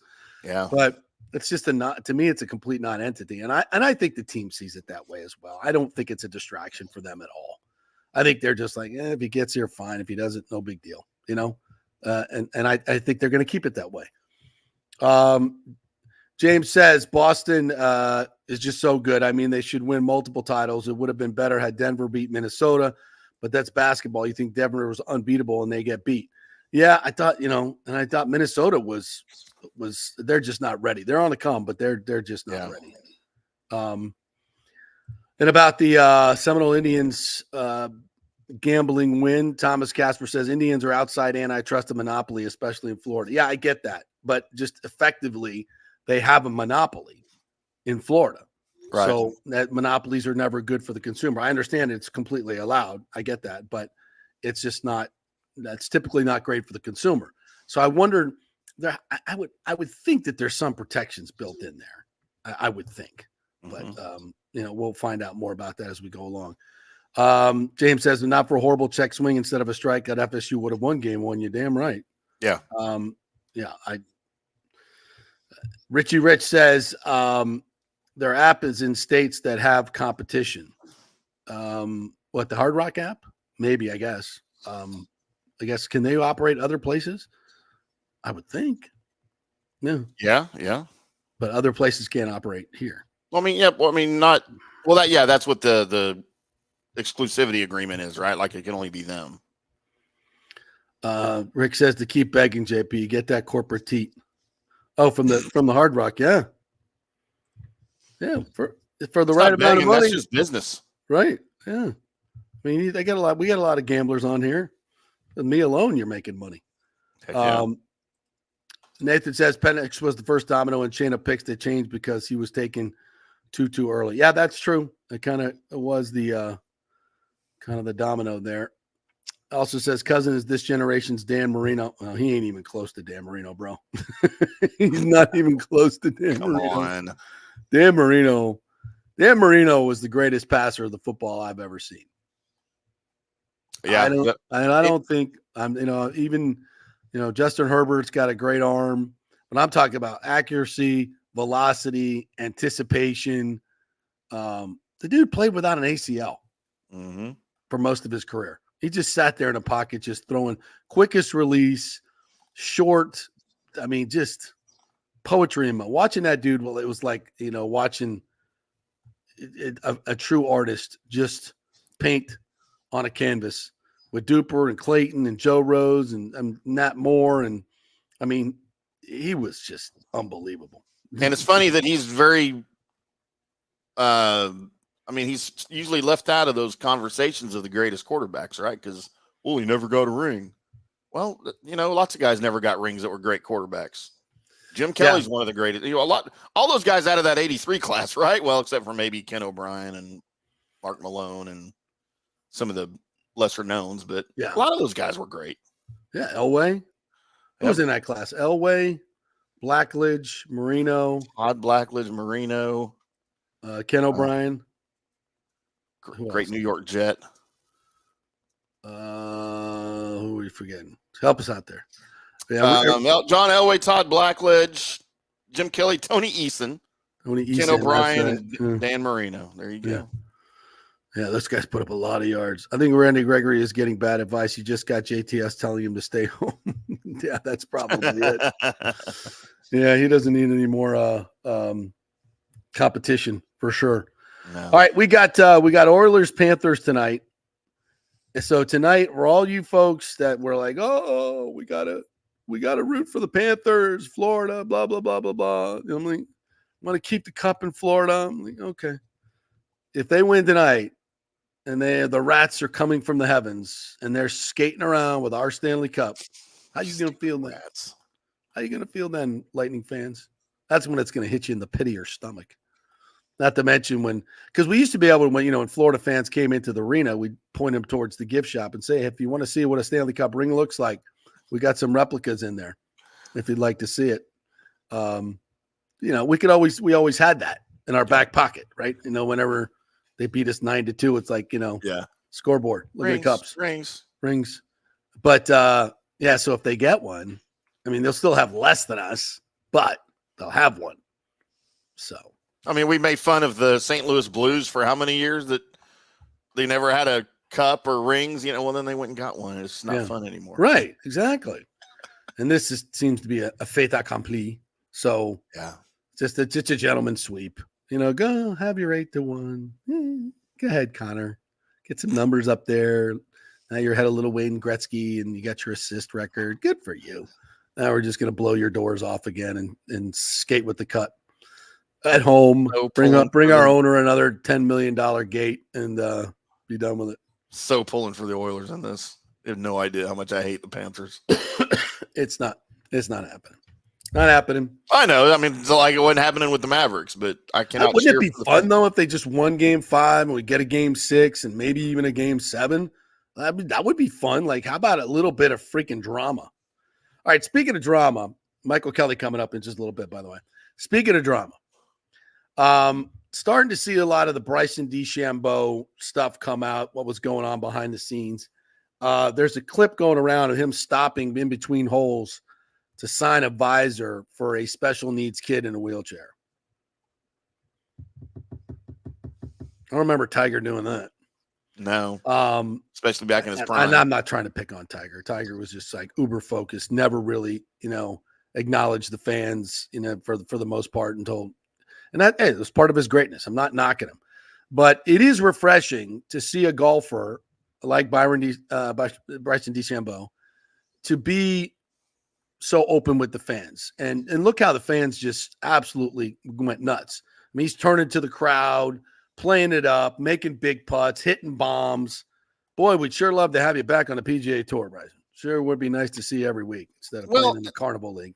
And I think that's where he learned that is over at that other league that I refuse to say their name, because they have to be interactive with the crowds or the crowds don't come because there's nothing to watch.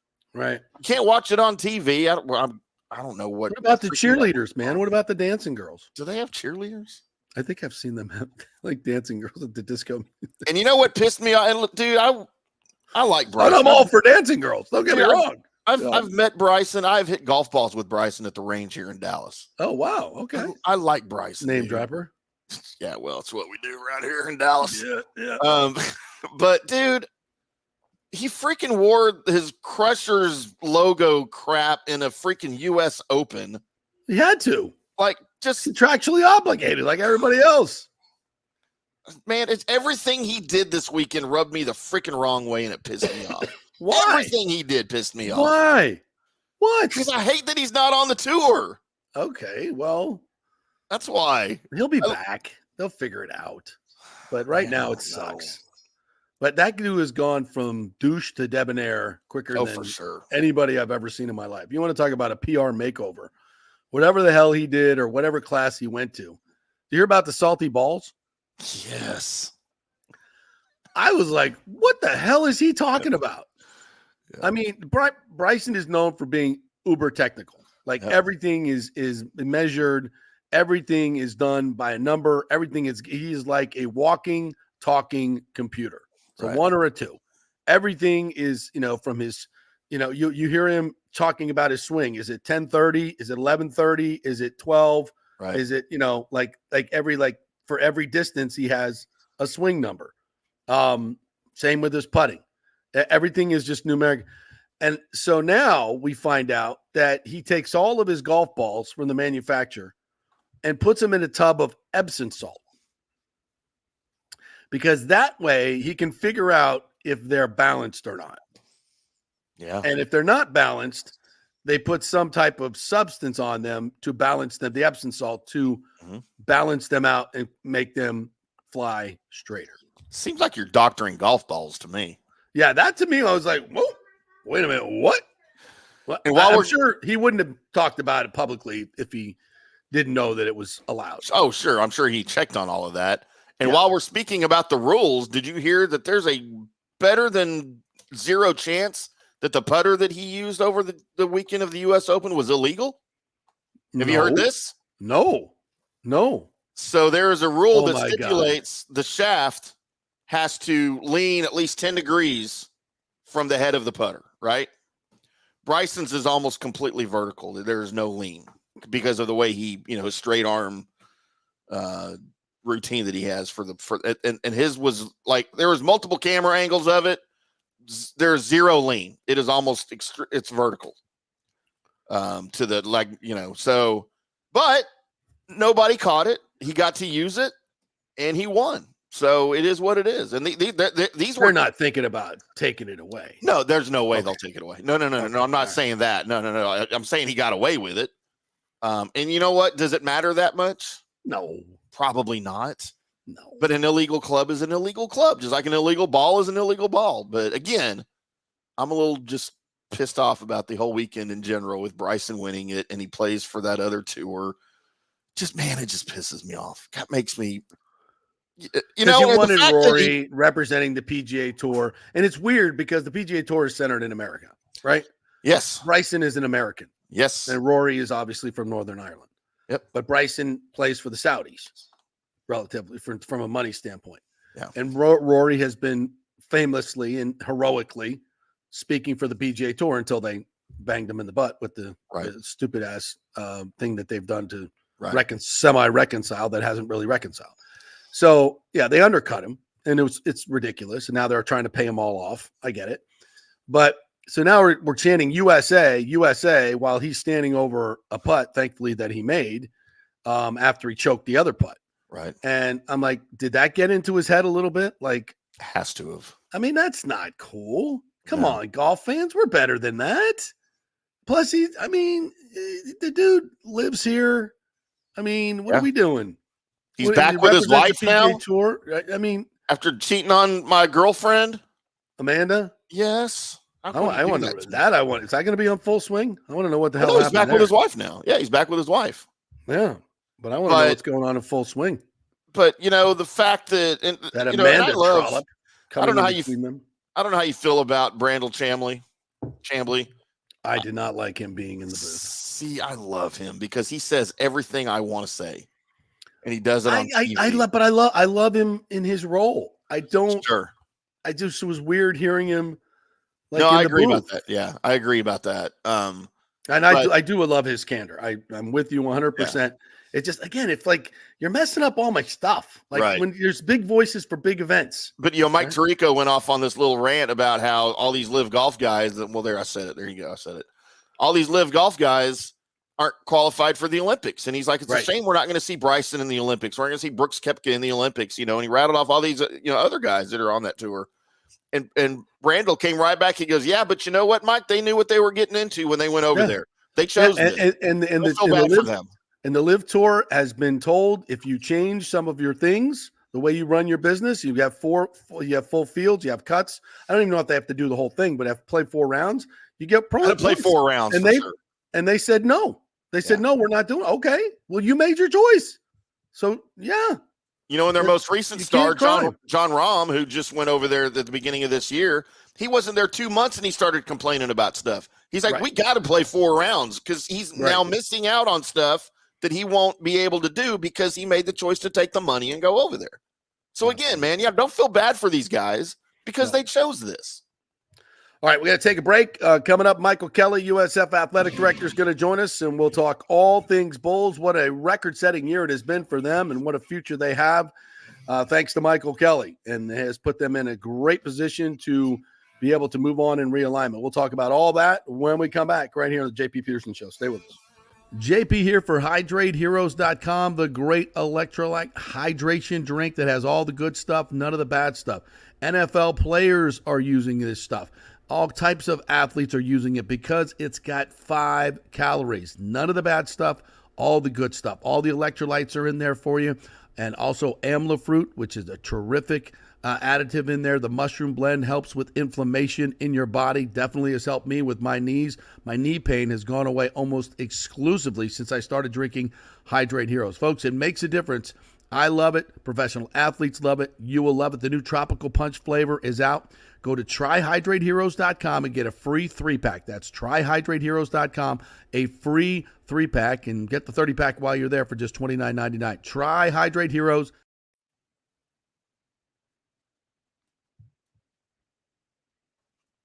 JP here for HydrateHeroes.com, the great electrolyte hydration drink that has all the good stuff, none of the bad stuff. NFL players are using this stuff. All types of athletes are using it because it's got 5 calories. None of the bad stuff, all the good stuff. All the electrolytes are in there for you. and also amla fruit, which is a terrific additive in there. The mushroom blend helps with inflammation in your body. Definitely has helped me with my knees. My knee pain has gone away almost exclusively since I started drinking Hydrate Heroes. Folks, it makes a difference. I love it. Professional athletes love it. You will love it. The new Tropical Punch flavor is out. Go to tryhydrateheroes.com and get a free 3-pack. That's tryhydrateheroes.com, a free 3-pack, and get the 30-pack while you're there for just $29.99. Tryhydrateheroes.com. You'll love it. JP here for the Geddes Gordon Real Estate Group and our good friend Jane Geddes. Folks, simply put, there is nobody like Jane. Jane is a former LPGA 2-time major championship winner. She was also vice president of talent relations at WWE. She also has a law degree from Stetson. So if Jane can drain a 10-footer to win the U.S. Open and stare down Hulk Hogan in the boardroom, you want Jane on your real estate team to not only negotiate the best deal, but find you the perfect home or investment property. And when you work with the Geddes Gordon Group, you become part of the real estate family and get concierge services that include expertly staging, marketing, and preparing your home for sale. Advice on golf properties. Hey, you might even get some golf tips. Many of their clients become friends long after the sale or purchase is completed. It's all part of the deal. So if you're looking for that perfect home or investment property or trying to get top dollar for your home, go with Jane Geddes and the Geddes Gordon Group because there's nobody like Jane. Call 813-485-6808 or go to geddesgordon.kw.com. That's GEDDES Gordon.kw.com or call 813-485-6808. As the great Titus O'Neil said on this very show, Mother's Day's been kicking our ass for years. It's time to celebrate Father's Day, and where better than the Gold and Diamond Source. The Gold and Diamond Source has the largest selection of men's jewelry, from classic watches to cufflinks to rings. There's something for every dad to enjoy. Yeah, we like shiny stuff too. Their staff is happy to help and guide you through the selection process, ensuring you find a gift that he will love without all the sales pressure and intimidation. That's the great part about the Gold and Diamond Source. Terrific staff. And remember, every piece does not lose its value. You can always trade up in the future. So shop the largest selection of jewelry under one roof, like shopping at 10 different jewelry stores. And right now, they're offering 5 years interest-free financing, which means you can get a $5,000 piece and only pay $83 a month. Come on, Dad's worth it. This Father's Day, give Dad a gift that he will cherish forever. The Gold and Diamond Source, because dads deserve it. 3800 Olmerton Road, always online at thegoldendiamondsource.com. JP here for my good friends at Italiano Insurance, and they did it again. Once again, Italiano Insurance stepping up with the best customer service. I was in a bind. My old insurance company, my auto insurance, jacked up my rates, so I called Charity at Italiano Insurance, and she stayed till 9:30 at night until she got my insurance done. And guess what? She searched all these companies for me. I didn't do the work. She did. Saved me $1,000 on my annual premium. $1,000, folks. That's real money. And that's what you get at Italiano Insurance. Great customer service. And here's another note for you, by the way, with hurricane season up. 40% of people in Florida are underinsured. That means if you have something happen during a hurricane and you need replacement costs, you're going to get 40% less than you deserve. Can't let that happen. Call the folks at Italiano Insurance and get them to help you out in both those regards. They will save you money and keep you insured properly. That's 813-877-7799. Great folks in the community, been doing it for over 60 years. Italiano Insurance, 813-877-7799. Let's go. Right now, back to the show on FanStream Sports. All right, welcome back to the JP Peterson Show, brought to you by the great folks at the Jeeves Law Group. They are local, they are trusted, and they get results. And HydrateHeroes.com, 15% of all their gross sales goes to our military family charities. All right, without further ado, let's bring in the man, the myth, your USF athletic director that has just presided over the most honored and prestigious year in USF athletics. He is the great Michael Kelly. What's up, Michael? How are you? Hey, JP, great to see you. I mean, you did an awesome job at the Tampa Sports Club thing the other day, by the way. It's always one of my favorite events, and the way you kind of bring all the different generations and people together is just awesome. So great job. Well, I really appreciate you saying that, Michael. It is a labor of love. Most years since I'm so old and I've been around here forever, the folks that are going in, I know very well, and it's absolutely an honor in so many ways. And I really appreciate you saying that. It's like a big family get together of sports people. You see everybody. It's just awesome. I love it. It's amazing that event every year is just amazing to see how many people around the whole country have had ties to Tampa Bay. Yes. It's amazing. So great job. Great job. We live in a great place, man. We are so blessed, and great segue here because your leadership there at USF has been amazing. Let's take a victory lap here, and what a season, starting with football and all the other Olympic sports as well. Let's run it all down and just kind of enjoy it. Don't be humble, and just talk about all the great coaches and players that you've given them great facilities to work with in the last few years, and boy, they're making the most of it. Well, we're definitely still going to be humble because while we still had a great year, there's still more work to do, but we all know it all comes from great support and great folks. And since I was blessed to come back here a couple of years ago, as you well know, because you were here, when I was given opportunities here in Tampa Bay early in my career and getting a chance to work for someone like Paul Griffin on a Final Four, some people like Leonard Levy and others on the Super Bowls, and then obviously being Leroy's first hire when he got the AD spot here at USF. So it's been when this opportunity came back open in 2018, even though I had a chance to go to some other great opportunities with CFP and ACC and other things, but I felt called to be here because of what people like those folks had done for me and knew we came from humble beginnings. And now how do we kind of carry it forward? And when I got here, we had a lot, but there's a lot of things we had to still do to get our budgets up, a lot of facility work, as you mentioned. And when I look around and see the new football locker room we built up, the indoor improvements to every facility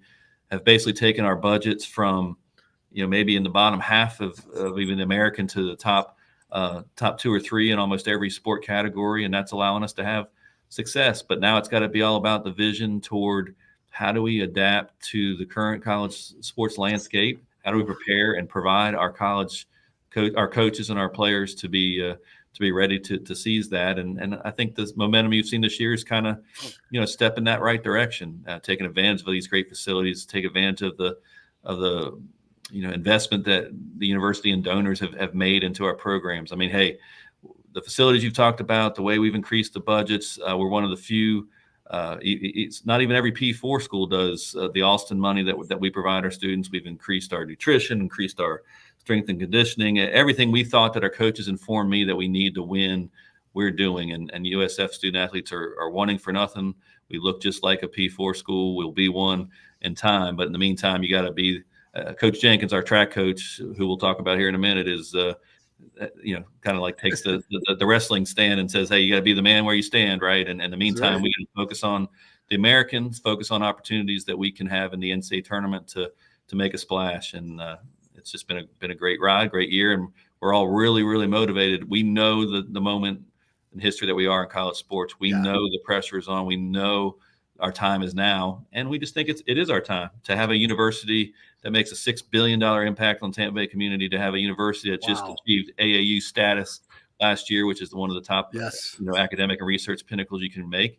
And then, as you said on the outset, to have the kind of success we had with so many programs this year, man, I'm excited about it. And this is a year when we had unusually years like with some of our greatest coaches with Jose and Ken that didn't even make the tournament this year. When they normally bring their sledgehammer, it becomes that much more of a great year. Yeah, I totally forgot about that. But they're the best of the best, and they'll be back in their respective sports. No doubt, they're affected by injuries and everything else. But look back, hey, Jolene Shepardson, volleyball, a local product. Her dad was a great coach at Hillsborough Community College. She was a gym rat. She went to Tampa Prep. She played here. We hadn't been to we hadn't won the conference championship since she was a player here. But she came back, and this year we won the division title. I bet you our eyes are on the conference title next year. So she's a great local story. You look back to we always had such great success in women's soccer. We kind of passed the mantle in the family with Denise Schulte Brown now taking over the Tampa Bay Sun pro team here, and women's soccer, which is so cool in and of itself. And then you've got her husband Chris Brown taking over. We won the division title last year. We've been to the tournament 7 in the last 10 years. They'll keep rolling. Both golfs went to the NCAA tournament. Great leadership there with Steve and Bradley, and now new coach AJ Newell. You've got obviously with men's soccer's traditionally been extremely good. We're going to be good again there. You go to football. I mean, to turn around from 1-11 to 7-6 to beat what a season. Beat an ACC team like Syracuse 45-0 down in the bowl. Just great momentum behind that. The top recruiting class in all the American, certainly one of the top 50 in the country. So great transfer portal. Great transfer portal. His team, his recruiting engine are just bringing. There's official visits like crazy going on now. That indoor, it all plays in, JP, because it's not just what you train in and what you can recruit to. That indoor performance facility allows us to bring 300, 400, 500 prospects for camps and stuff all at a time that we didn't have. Right. Charlie and Jeff and Willie and Skip, they didn't have the ability to have that facility. So now when you bring a great coach like Golish and the staff that he's brought, combined with those facilities, man, we're taking off in football. You said it. Hey, women's basketball, we typically make the tournament. Jose is he's already a Hall of Famer in the sports. That's right. That's right. And then to see Amir come in and do what he did, conference championship in year 1 on a team that was predicted to finish 9th or 10th or whatever, and won by 2 games going away. And his recruiting prowess is already off to a great start as well. So, hey, the sky's the limit. We all know we all embrace this opportunity that's going on in college sports. We embrace the support we've got. But I think when I think about it, JP, and you were a big part of it and talking about a lot about it. I mean, that basketball season was really exciting. Oh, it's incredible. And what an atmosphere for that FAU game, man. Oh, man, that's awesome. That was historic. That's what it's like when you like you said, back when we had it, back when Charlie Bradley was that's right. The house down at whatever. But when you have, all of our sports are important. We want to have comprehensive excellence in everything we do. But when the football and the basketball engines are rolling, that's when the community really notices, and then complement that with what I think Mitch Hannes will do with baseball. It'll be great. And then we haven't even touched base on track yet. I mean, to have Eric Jenkins, we were the worst team in the league when I got here. Eric Jenkins comes in. We put the right amount of investment into that program. And my God, already a top 25 program in the country. That's amazing. 12 people go to the Nationals in Eugene. He's just an incredible coach and leader. And that's what I think the secret sauce is. It starts with investing in the programs. It gives the student athletes everything we possibly can, but then it starts leadership. With great coaches. Yeah. And coaches that we have right now are adaptable, fully knowledgeable about the current landscape, and they build what I will call, and I've said before to you, real authentic relationships with our players. Yes. You can't BS any of these kids anymore. You got to tell them what you have. You got to tell them what you expect. You got to tell them how you're going to use them as in terms of your offense, your defense, whatever it is. They want to know everything. That you're preparing them for life, but you're also preparing for probably a professional career in whatever sport they choose, or at least that's what they're coming to you with. And you got to give them that vision. And so anything from NIL, how you're going to use them, and that's what our guys are doing. It may not be what you want to hear in the recruiting pitch, but it's going to be right. Why waste your time? Why waste my time if it's not going to be a fit? So let's find the fit. Let's go ahead, and as Coach Golish likes to say, let's be who you say you are. You want to be a pro athlete? Cool. You're not going to get there just by saying it. You're going to have to deliver and drive that every day to do that. And the same thing, all of our players will say that we can help you get there. You can get to the pros from USF. You can win titles through USF. You can do it at an AAU school, and you can do it in one of the greatest places in the world to live. So that's the pitch we're given. That's why we're getting great kids in all these sports right now, and people that are believing in this vision. Started with Paul Griffin, started with Leroy, started with Betty Castor, started with Judy Ginshaft. All these folks have kind of helped build us to this day. And now to have Will Weatherford, Rhea Law, Mike Griffin. That's a hell of a team. Leadership positions that are giving us this kind of support and recognition is what's so exciting about this era right now in USF sports.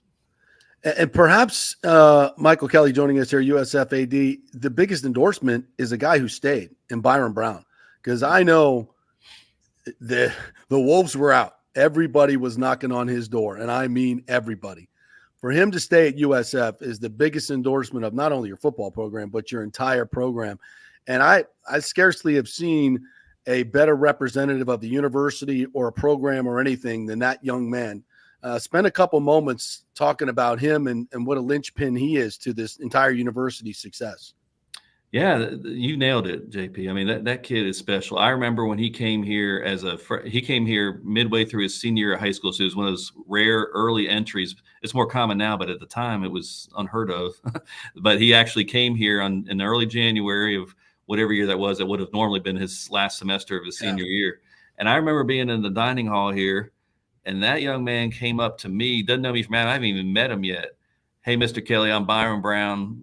Honored to be here. Can't wait to be a part of the program.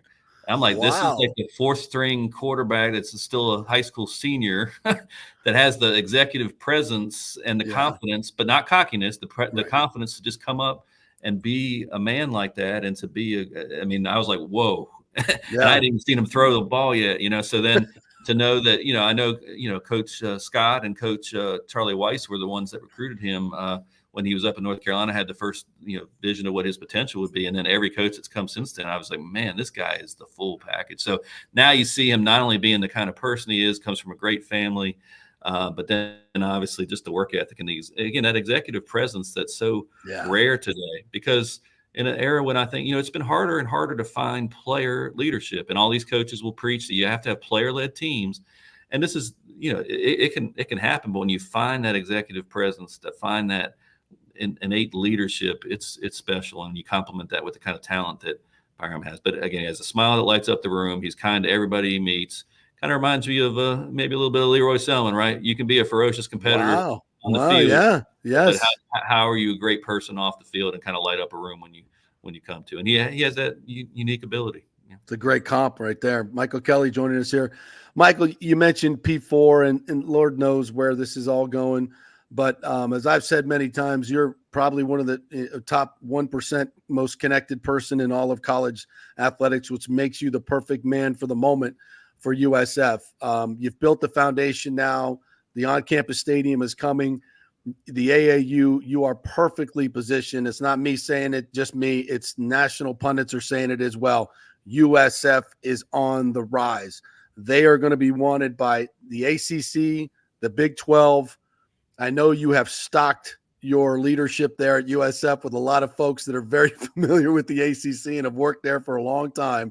Sure. And you've positioned yourself perfectly. If FSU, as we think, leaves for the Big Ten, this seems like a perfect fit. I know there's a lot of politics involved here. What can you tell us about that process and where you're at? With all due respect to the AAC, it's, it is what it is. What can you tell us? Yeah, and you're right. I mean, we gotta do what we can to do everything to be a leader in the American right now, and we are in many sports. We want to have that comprehensive excellence to kind of bring that attention to us. So we're focused on that. More than any one particular conference, I think the biggest thing for all of us here in Tampa Bay and USF alums to focus on is just the whole D1. They call it the Division D1. President Baker kind of threw out this whole concept of what D1 will be, because right now there's 363 schools at D1 level, and there's 133 of them that play football at the current FBS level. So that's a lot, right? It's too many. Too many. There's some that have two. There's some that have two, a lot more than us, and there's some that have a lot less than us. Yeah. And I kind of use the phrase internally and externally in my comments that there's a fault line coming, right? And we've got to be on the correct side of the fault line, because that's what my leadership wants from me. That's what our coaches want, as our players want, and that's certainly what the community wants. The community wants. Yeah. So, and when you put it all together, it's just like, this is just the kind of the time we all have to recognize that, and combine together to make it happen. And you don't just get it just by politics is part of it. Winning's part of it, investment's part of it. All of it's important. There's no one magic thing, because sometimes it's a matter of timing. And the good thing is that we're putting everything into it now. We need all of us. We need you to keep trumpeting from the Tampa Bay media standpoint. The national, like you said, they're starting to hear the drum beat and see it. Our fans, our donors need to pack Ray J, pack the Yangling Center. Yes, will us to win, if you will. And we all know it's kind of coming together. So what I will say is this. Everything that's happened in the last 5 to 10 years that has provided more permissiveness to investing more and providing more to your student athletes in your program, USF has met that goal. You combine that with building an indoor, you combine that with building a new stadium, a new operations building, all that stuff that's coming in the next 3 years is just a really exciting convergence of so many things. So you can sit around here right now and be scared to death of the fault line, or we can all step up as a community and as a university and say, we're going to get there. We have the confidence to will that into existence. And we just have to recognize that this is your moment in time. I love history. I know you love history. It's like when you look back at whatever you want to study, 3,000 years ago, 200 years ago, wars, interesting biographies, careers, everyone has to recognize a moment in their personal life or in their professional life or in their era of time that you have to step up. I'm just here to tell you, in college athletics, this is the time for you. This is the moment. Yes. If we're holding back any powder keg or anything, it's like we gotta launch it now, because 5 years from now it's going to be too late. 5 years ago would have been nice. We're here. We're now. We're controlling our destiny as it stands right now, and I like it. Anytime you can make a case that you can say, look, AAU, Tampa Bay, the type of investment, the type of facilities we have. Hey, when we finish this stadium, JP, there's not going to be a better athletic district in the country. It's going to be awesome. And I don't just say that as hyperbole. It's just a fact. It'll be modern. It'll be adjusted and designed for the modern college student athlete, and to make it very efficient for elite athletes to train for whatever their goals might be, to reach the academic success that they need to make. And again, even the great schools that we all aspire to be that have amazing facilities, we're blessed with a little bit of youth that we've been able to control our real estate a little bit differently. That's not done. So we can create this very efficient USF athletics district that, again, I love admire and respect greatly the University of Florida per se, but even when they've built some of these great new facilities, it's been a mile, 2 miles away from the hub. I just think, hey, a USF student athlete, when you build that thing within 300 yards of where I'm talking to you right now, it's like, man, football stadium, lacrosse stadium, soccer stadium, baseball, softball, great arena, and it's all right here. And the Selman Center, how appropriate, is the heartbeat of all of that. So, like, if your heart of where you're doing your academics, your physical health, your coaches are all right here in the Selman Center for that legacy, and then you go to the football stadium, you go to the lacrosse. I mean, it's just an amazing, concise footprint that will be 5, 10, 15, 20 years down the road will be whoever's talking to you in this chair 20 years from now. It might be you. That was a really good era that kind of created this. But that's what we have to build. Hey, you control what you control. This is the time that we all need to step up as fans, as residents, as alums, as players, as coaches. We got to deliver. This is the time, and I think our people are up to the challenge. Yeah, I'm ready to go. Put me in, Coach. I wish I had some eligibility left. Let's go. I'm ready. That'll be the next thing, probably. Heck, that's what I think the next lawsuit will be. Is like, heck, why are there any limitations on 4 years? Why can I only have 4 years of eligibility? I'm ready to run through a brick wall right now. Let's go. Ken, you got eligibility. Let's go. Let's go. Let's start at the cafeteria. Let's go. Yeah. My favorite spot. Speaking of that, the Claw, I was talking to some of your student athletes who are like, hey, they're building a whole mixed-use project there. They're going to have bars and restaurants and everything else, which is probably way better than that golf course you had.